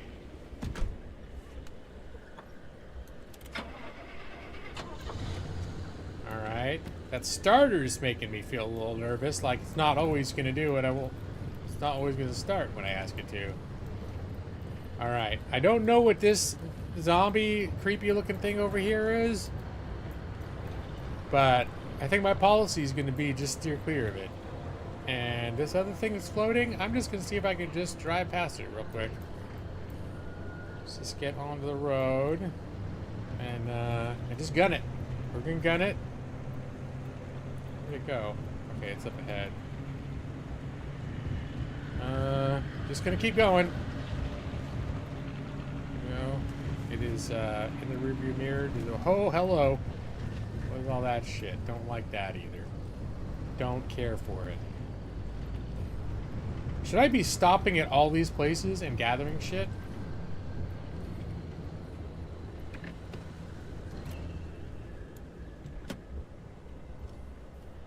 The clapper may have been a pretty mediocre product, but people in the commercials were fired up. That's true. We never had a clapper in real life. What is this thing? I need an electrician's kit. Recommended tool, hands? Oh, I guess once I've repaired it, then I can enter like a code on it or something. Alright. Not feeling motivated enough to do that. Although, what does it take to build an electrician's kit? Now that is that a thing that I can make? There's a mechanic's kit. No, I think that's probably a blueprint that I need to find before I can do that. You had to use light switches like a peasant. I don't know, using the clapper did not seem like it was necessarily a lower, like it was an easier alternative to using a switch. Seemed like a lot more effort went into the clapping than going bloop.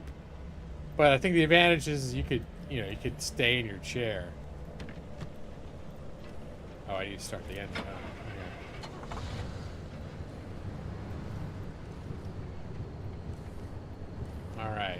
think I'm gonna loot. The other plasma tower I just passed had some scary shit by it.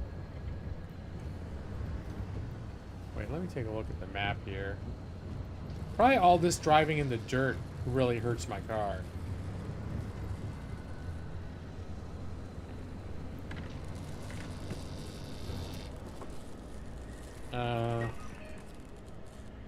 Oh, I've barely come any ways. This is quite a ways here. Alright. You love staying in a chair? Well, yeah. I do too. It's pretty nice. I've never done the whole remote control lights thing, though. Alright, now the thing is can I get this fucking thing without dying?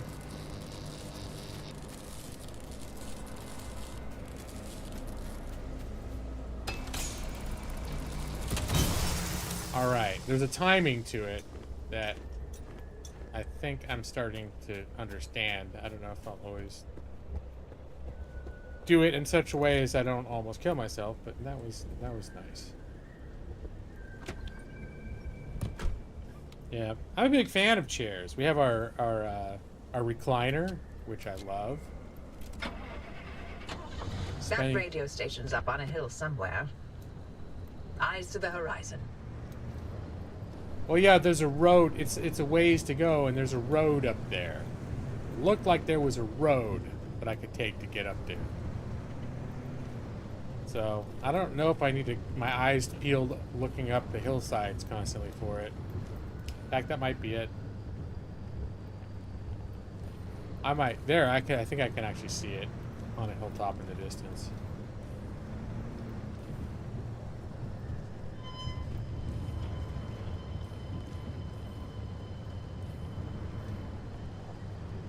Okay.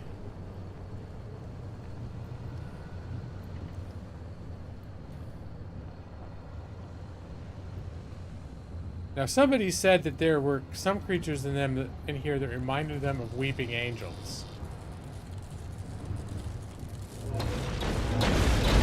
Ooh.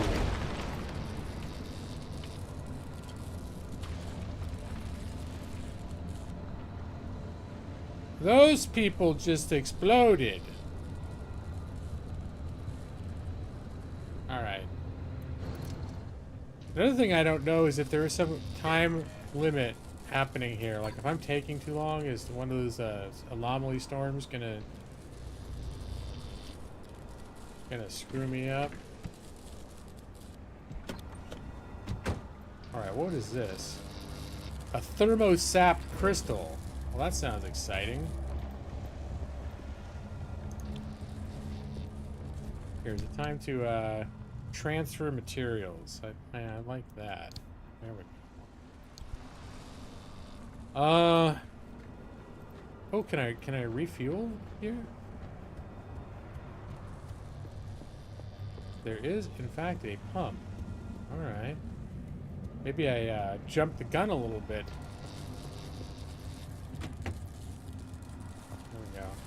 And I'm seeing the problem with that tower is I gotta smash 2 power sources while the lightning tries to kill me. That might be above my pay grade. And there's something rising up out of the ground up ahead in a very unnatural way.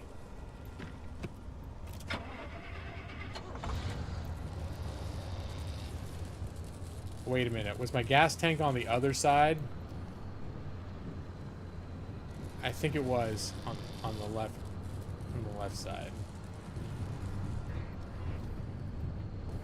I'm probably destroying the absolute crap out of my tires and other parts of my car.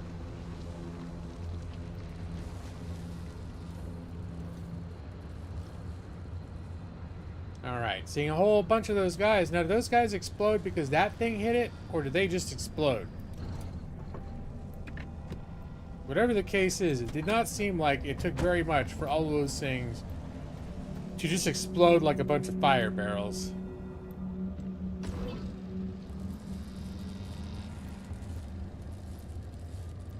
Oh, there we go. No, I don't like it. Do not like it. Alright, anything fun going on in here? Actually, that just reminded me. I do need to use the restroom. I'm not quite ready to end the stream yet, so I'm gonna use the restroom. This stream has been all about me just getting up. That's one thing that I should do more is sometimes when I feel like hungry or if I need to use the restroom, I just end the stream. But it's not quite too late. I should think about ending soon though. I'm not ready yet. All right, another break time. 2 breaks in one stream.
Seconds of gameplay. 2 breaks is fine. Oh, it's a real bitch move when I need to use the restroom and then I instead of taking a break, I end the stream. A lot of that's a function of how late it is. I mean, arguably, like 11 o'clock. A lot of times by 11, I'm also tired. For some reason tonight, I'm just not. But if I'm tired, and then something comes up like, oh, I'm getting hungry or whatever, then I'll be like, yeah, I'm gonna go.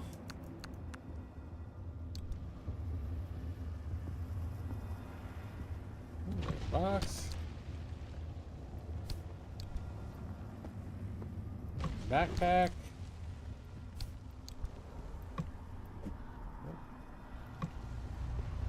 What is this? Oh, a lot of cloths. Cloths. Alright.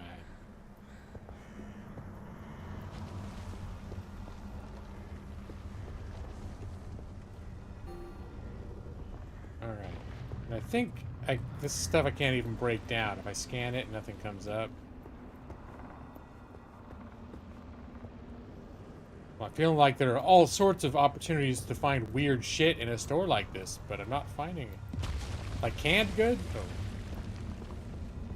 Don't like that. Do not care for it. Alright. This. Oops, wrong way. Transfer materials. There we go.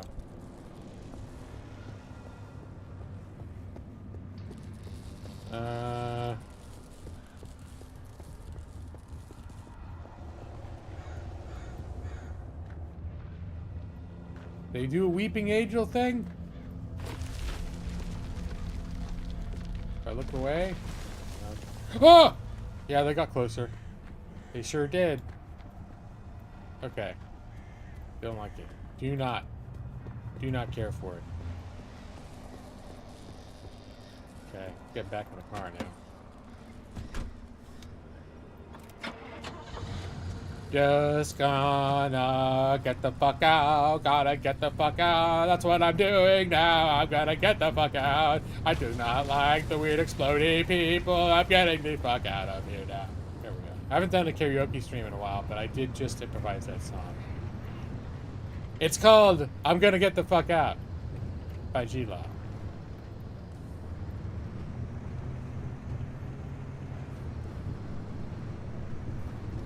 It's an original.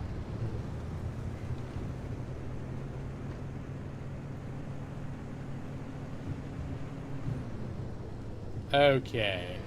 I think I need to go up this thing. Ah! Alright. Everything is scary. Everything crashing into a fence is scary.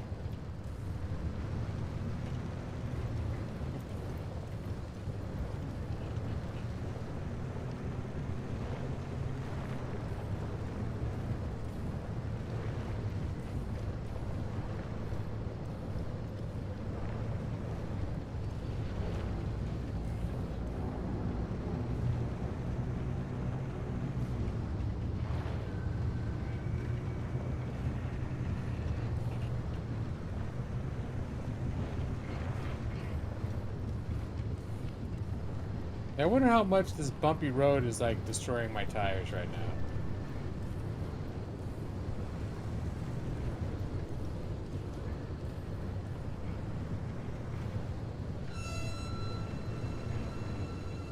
Because I think, oh shit, my car.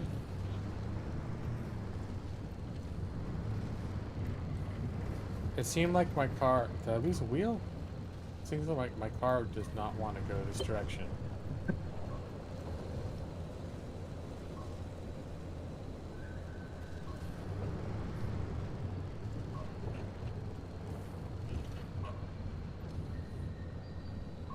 All right.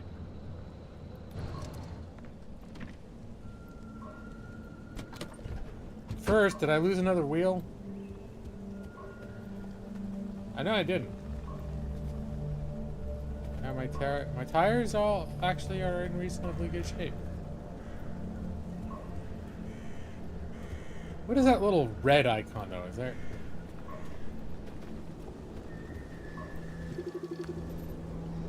Loose fix. So the tires is loose. The tire is loose. Do I have a mechanics kit?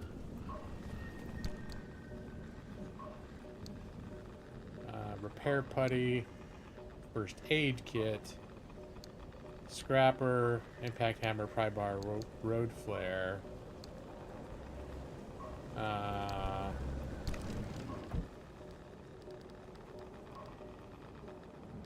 mechanics kit. Alright, I'm gonna make one of those. And then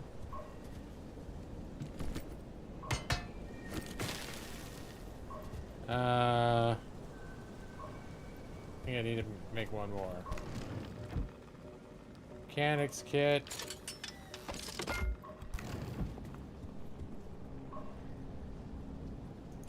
Wait, nope, not that. 4 mechanics kit. Alright.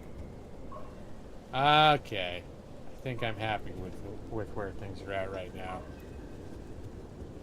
I'm not sure how much longer I'm going to be happy. What am I doing here? I'm collecting parts from the station antenna. And then just in general, collect materials and craft replacement parts. Okay. I feel like I want to look around this thing before I flip any switches. I just got this terrible feeling when I flip the switch, something weird's gonna happen. So let's look around the building first. Hey, there's a crate. Look at all these treasures. Oh, can I do something with this? I know. Trash, there's a box.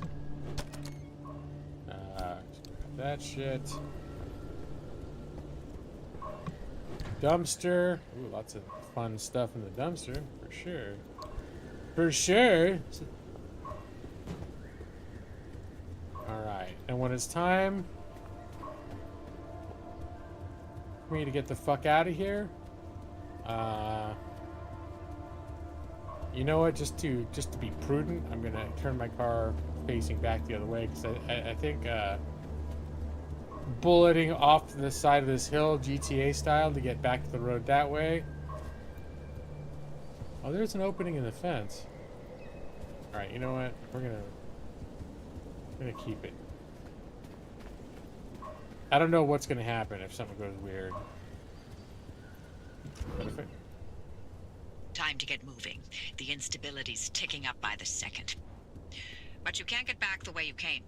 The instability makes all routes one way. And that's where my Octavice comes into play. It'll get you back to the garage, but it needs to be charged first.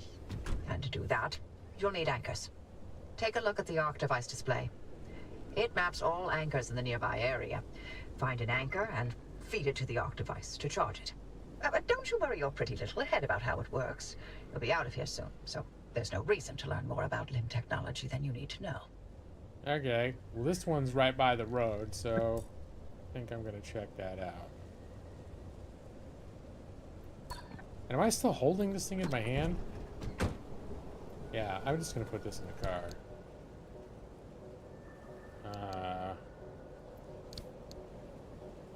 Harvested from a race, this broadcast tower transmitter has been tuned specifically to work. I think this is something that I need back at the base. Yeah.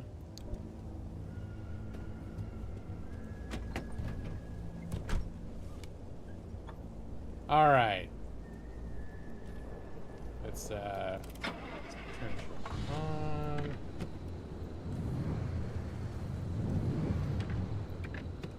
Okay, not there. We go.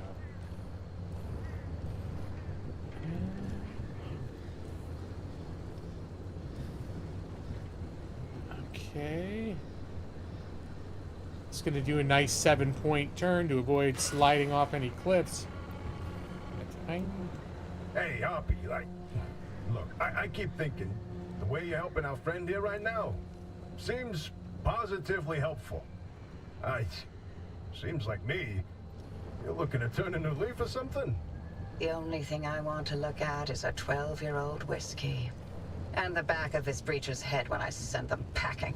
But isn't it worth taking a detour to run just a tiny little test? Can't think of a worse way to spend my time. Please. I've seen you manipulate waveforms with your right hand and knock back a double with your left. Or am I to understand you've lost your touch? What I'm understanding is that you won't shut the hell up until I test this remnant. Yep. Fine. Stop crowding my frequency. What? Wait, really? Hoppy, darling, you never give in this easily. What's going on? Francis? Yes? How have you not thrown him to the bunnies by now? 80 years old and only getting sharper by the day. You're a legend. A role model. I'm giving you 10 seconds to get out of my... Okay, we're signing off. Hey, driver, good luck out there. And watch out for the bunnies. They are a doozy.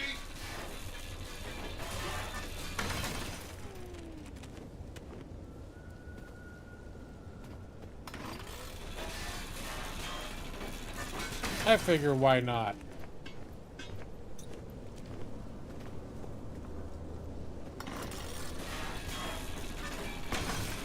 Actually, now that I think about it, she said that like shit's getting more unstable by the second. I don't know if that's true or not. Oh, a summer tire. Can I just take it?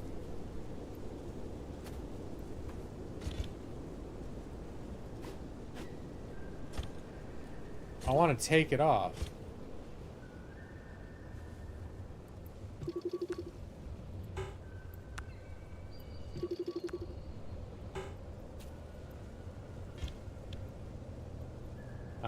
Maybe I can't. More. Alright.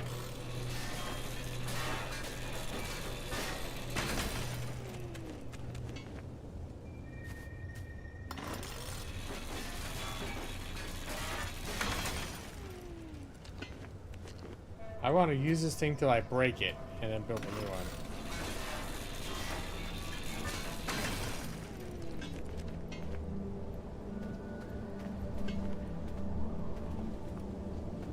I can build a new one, right? Let's see, what is that I'm wearing? This is a scrapper. And... oh.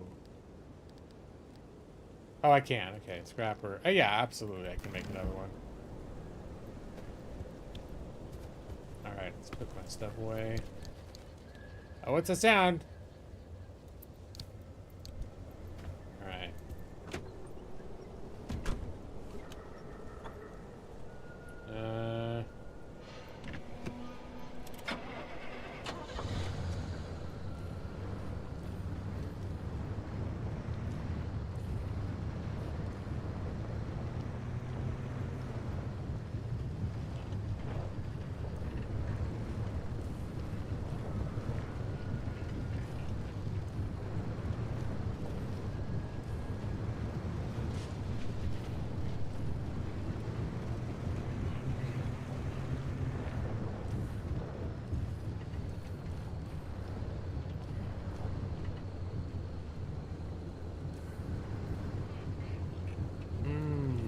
Okay.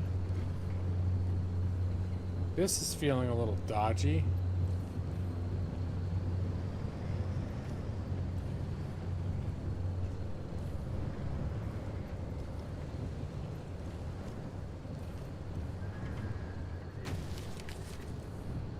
Alright, just take it slow and easy. The big truck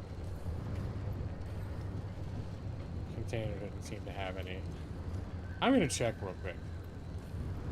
What is that thing that's ticking? Does that mean something?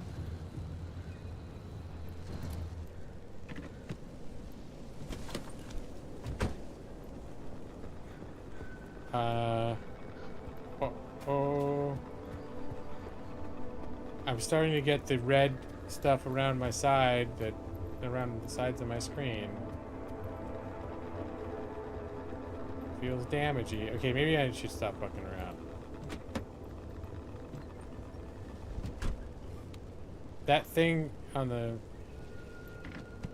detector is probably an indication that I should stop fucking around. I think that what I'm gonna do after the stream, like when I'm done playing the game, is I'm probably gonna watch a tips and tricks video about this.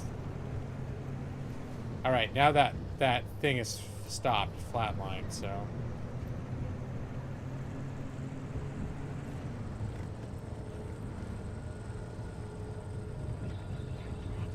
Okay. That looks like a thing.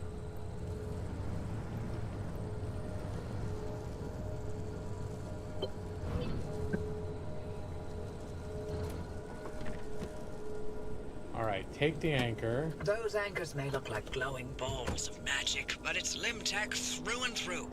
Don't be scared. They haven't exploded in anyone's face recently.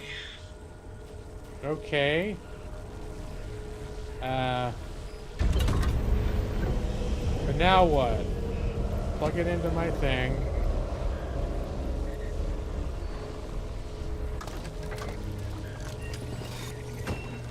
Alright. Oh, lordy. What is going on? Ow, owie, that hurt. Okay. So where am I supposed to go now? Alright, be calm. Turn this on.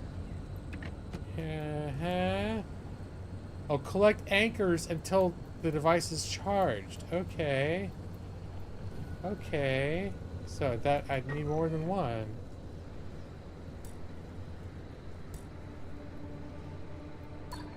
Alright. Well, that means... Okay.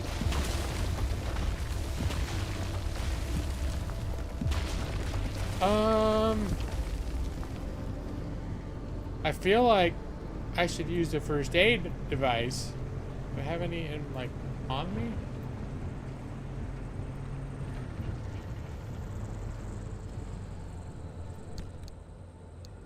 First aid. Grapper, impact hammer. Okay, not caring for some of the things that I'm hearing. Trying to think I should carry a first. No, okay, just use it in the back of my car. How do I use it again? Hold, right click.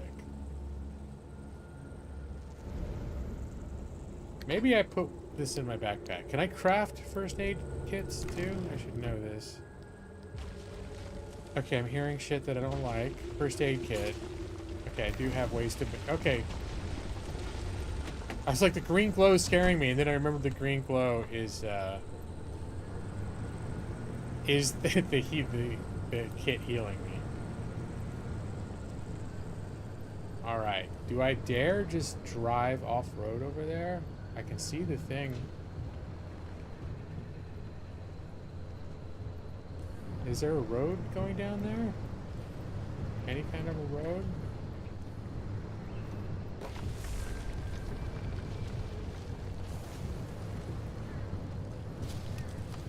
I feel like driving in these conditions is bad for my car. Is the problem. Yeah. Oh, okay.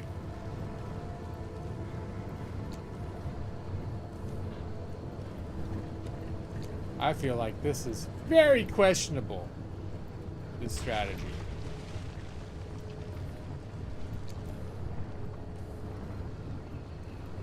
Alright, that actually looked like it might have been road-ish if I had discovered it. Alright, I'm just gonna grab this. I think it's gonna get more weird.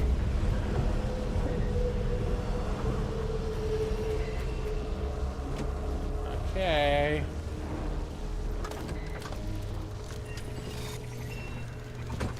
I should have put the parking brake on.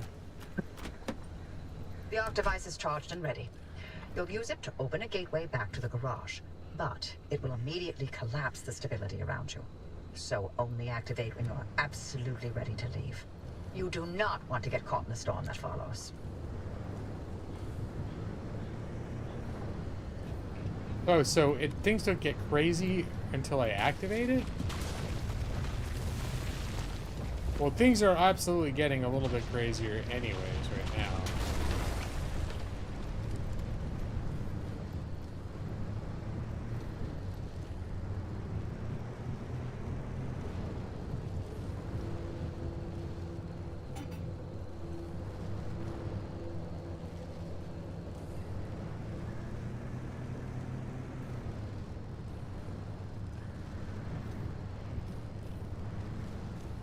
Okay, there's that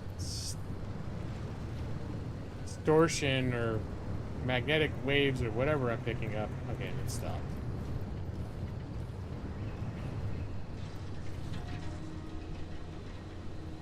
Alright, let's take a look at the map. Whoops.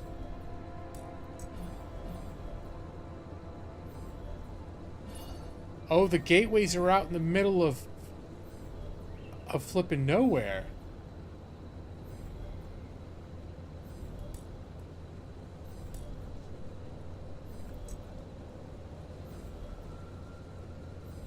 Alright. You know what? I think I am going to go for the gateway. So select the gateway on the map. Oh no.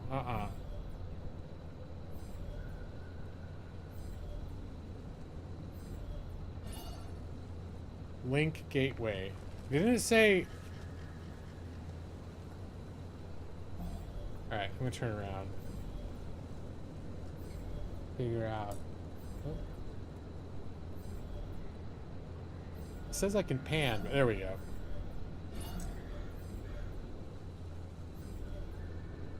I'm gonna see if I can drive to this thing.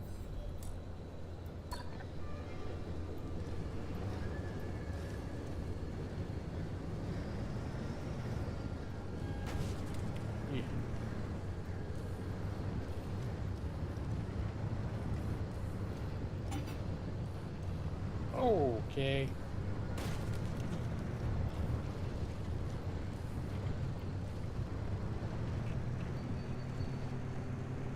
Alright, I'm starting to feel like I should repair my tires.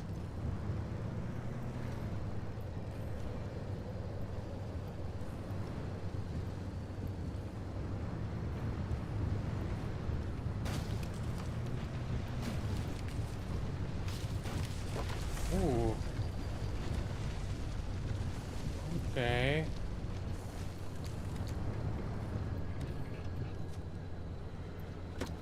Oh no, get back in. Engage the parking brake. Turn that off. Check out the old tires.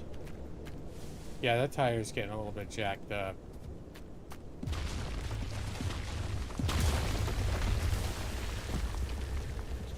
Okay.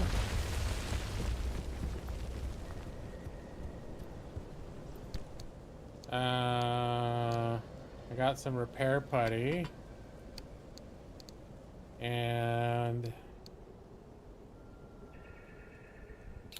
I think I'll make a couple of mechanics kits. Okay, not liking that a whole lot.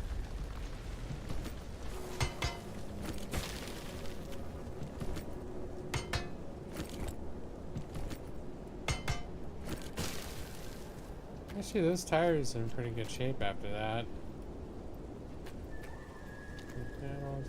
What is this? Steel door. Cracked. I need a sealing kit.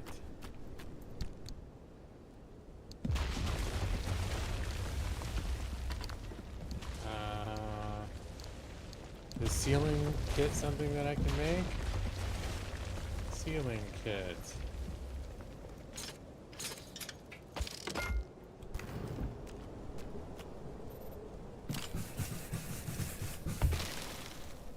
Alright. Alright. Well.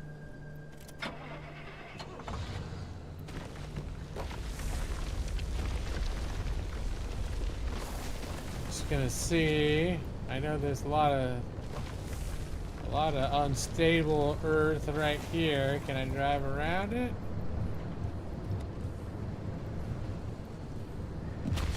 Oh, oh!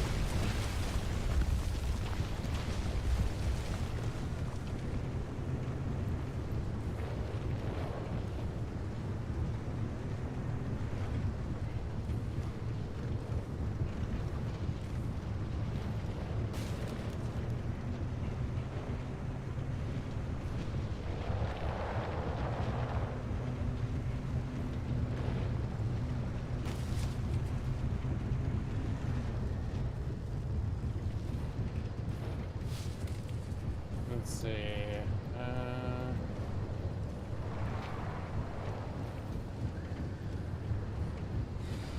This just feels... Driving this car on this terrain...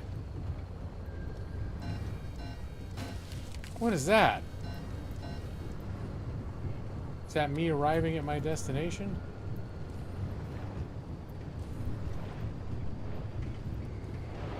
Alright. Roughly, yes. Oh, don't worry about me. Take your time. If you never get back to the garage, that suits me just fine.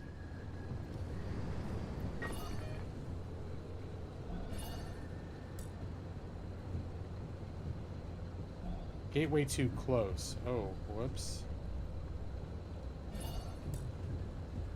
Oh, so I can't be this close. Alright, well, now I know.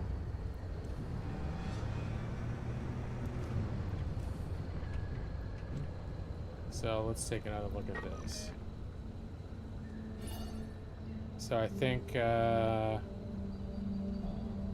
let's put a waypoint there. That looks like maybe how far I have to be. Then I'll turn back the other direction. I have a feeling... What is that? Oh, too much car tilt? I guess it doesn't like when the car is on too steep a grade.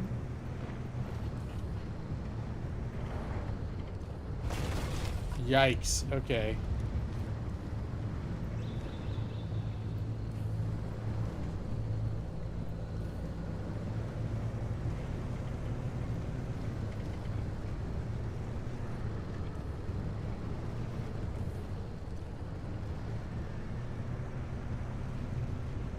Okay, there's some definite earth sticking up out of the earth that I don't like.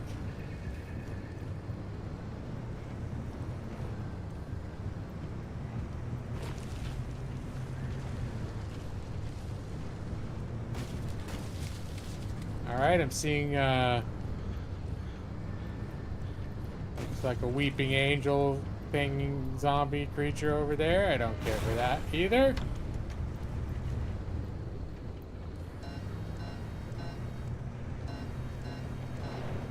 Alright, I'm gonna turn around here and see if I'm far enough away. Yikes! I really feel like I'm doing a number on this.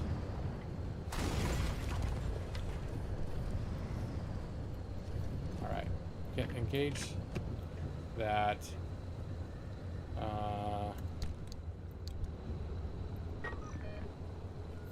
Off.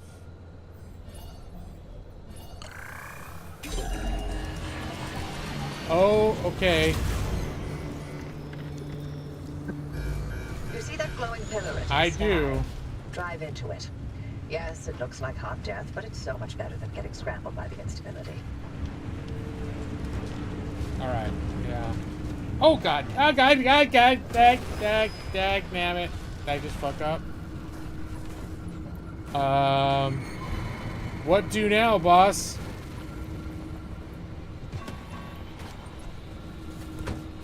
Oh my god, what do I do? Emergency teleporter?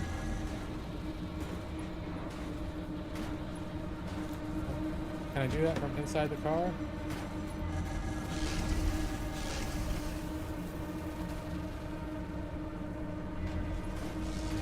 Vehicle.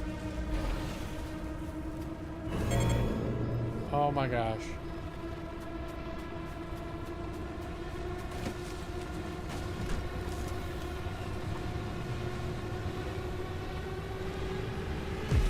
Nope. Nope. Okay. Just get there. Don't flip her over. Don't flip her over. Just drive into the light.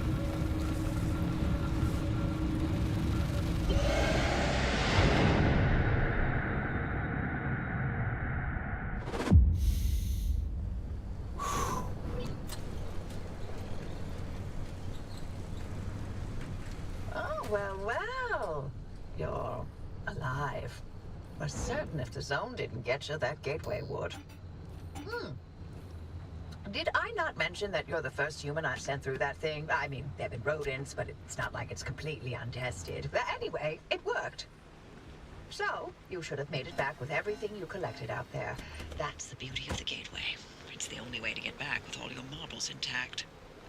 Now, take those parts you found into the back room. I'll let you use my fabrication station. For now. That station will concoct ways for you to rig up anything from roof racks to flare guns. Assembling an antenna with those parts you brought back should be easy as pie, but it requires anchor juice to work its magic, so bring back as many as you can. And just because I haven't used that garage in decades doesn't mean you can trash the place. Mess up my equipment and I'll throw you to the anomalies so quick you'll get whiplash. We clear? So this sounds like we can bring multiple anchors back. Okay, I need to wrap up. Can I save the game? Okay, looks like in the garage I can save. And we will also save and quit. That was well, I'm probably more scared than I should be. I bet I'm gonna look back at this first drive and think how easy it was and how scared I was when I had no right being scared yet. Gonna look back fondly on that first drive. Peaceful drive. Oh, I forgot. What is all this shit? From the thank you screen. Okay.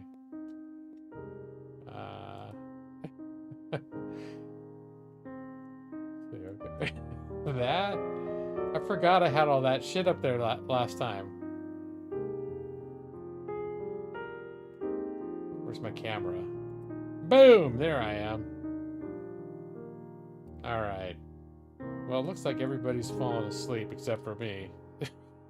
So, I think that's gonna, although it does say that there are 8 people watching. So that was Pacific Drive. If anyone is still conscious, anyone have any opinions about Pacific Drive and whether or not they liked watching me play it on stream? I like it so far. I do like it. It's freaking me out in a good way, and it doesn't feel like other games that I've played. So I like it. We'll see if that continues, but for the moment, I'm into it. That being said, it is late. It is almost midnight. The room is quiet, unless my chat's frozen. Is my chat frozen? Just want to make sure. But it's looking to me like no one said a peep in chat for like 10, 15 minutes. So, or longer, 20 minutes. So, all right. I'm going to call it a stream. For anyone that is still, there are people here. So if anyone is still conscious, there's probably 8, it says there are 8 viewers. It's probably 8 sleeping people. Or people that are otherwise engaged in other activities. But if anyone is still conscious and can hear me, thank you for being here. I hope you enjoyed me sharing Mother with you earlier, if you're here for that. It's what the new band I've been listening to that I had to share on stream. And that you liked Pacific Drive. And we'll see next week. I'm still playing Talos Principle, so I'm not sure what's happening next Thursday for game, but you know, I will be here because you take the bank, right? All right, good night, Evie. Evie's here. Evie, did you just wake up? You're like, what? Oh, it's the thanks for watching screen. All right. Now this is happening. Wait a minute. There, this is the one. Go to sleep and good night. Your eyes are getting so heavy.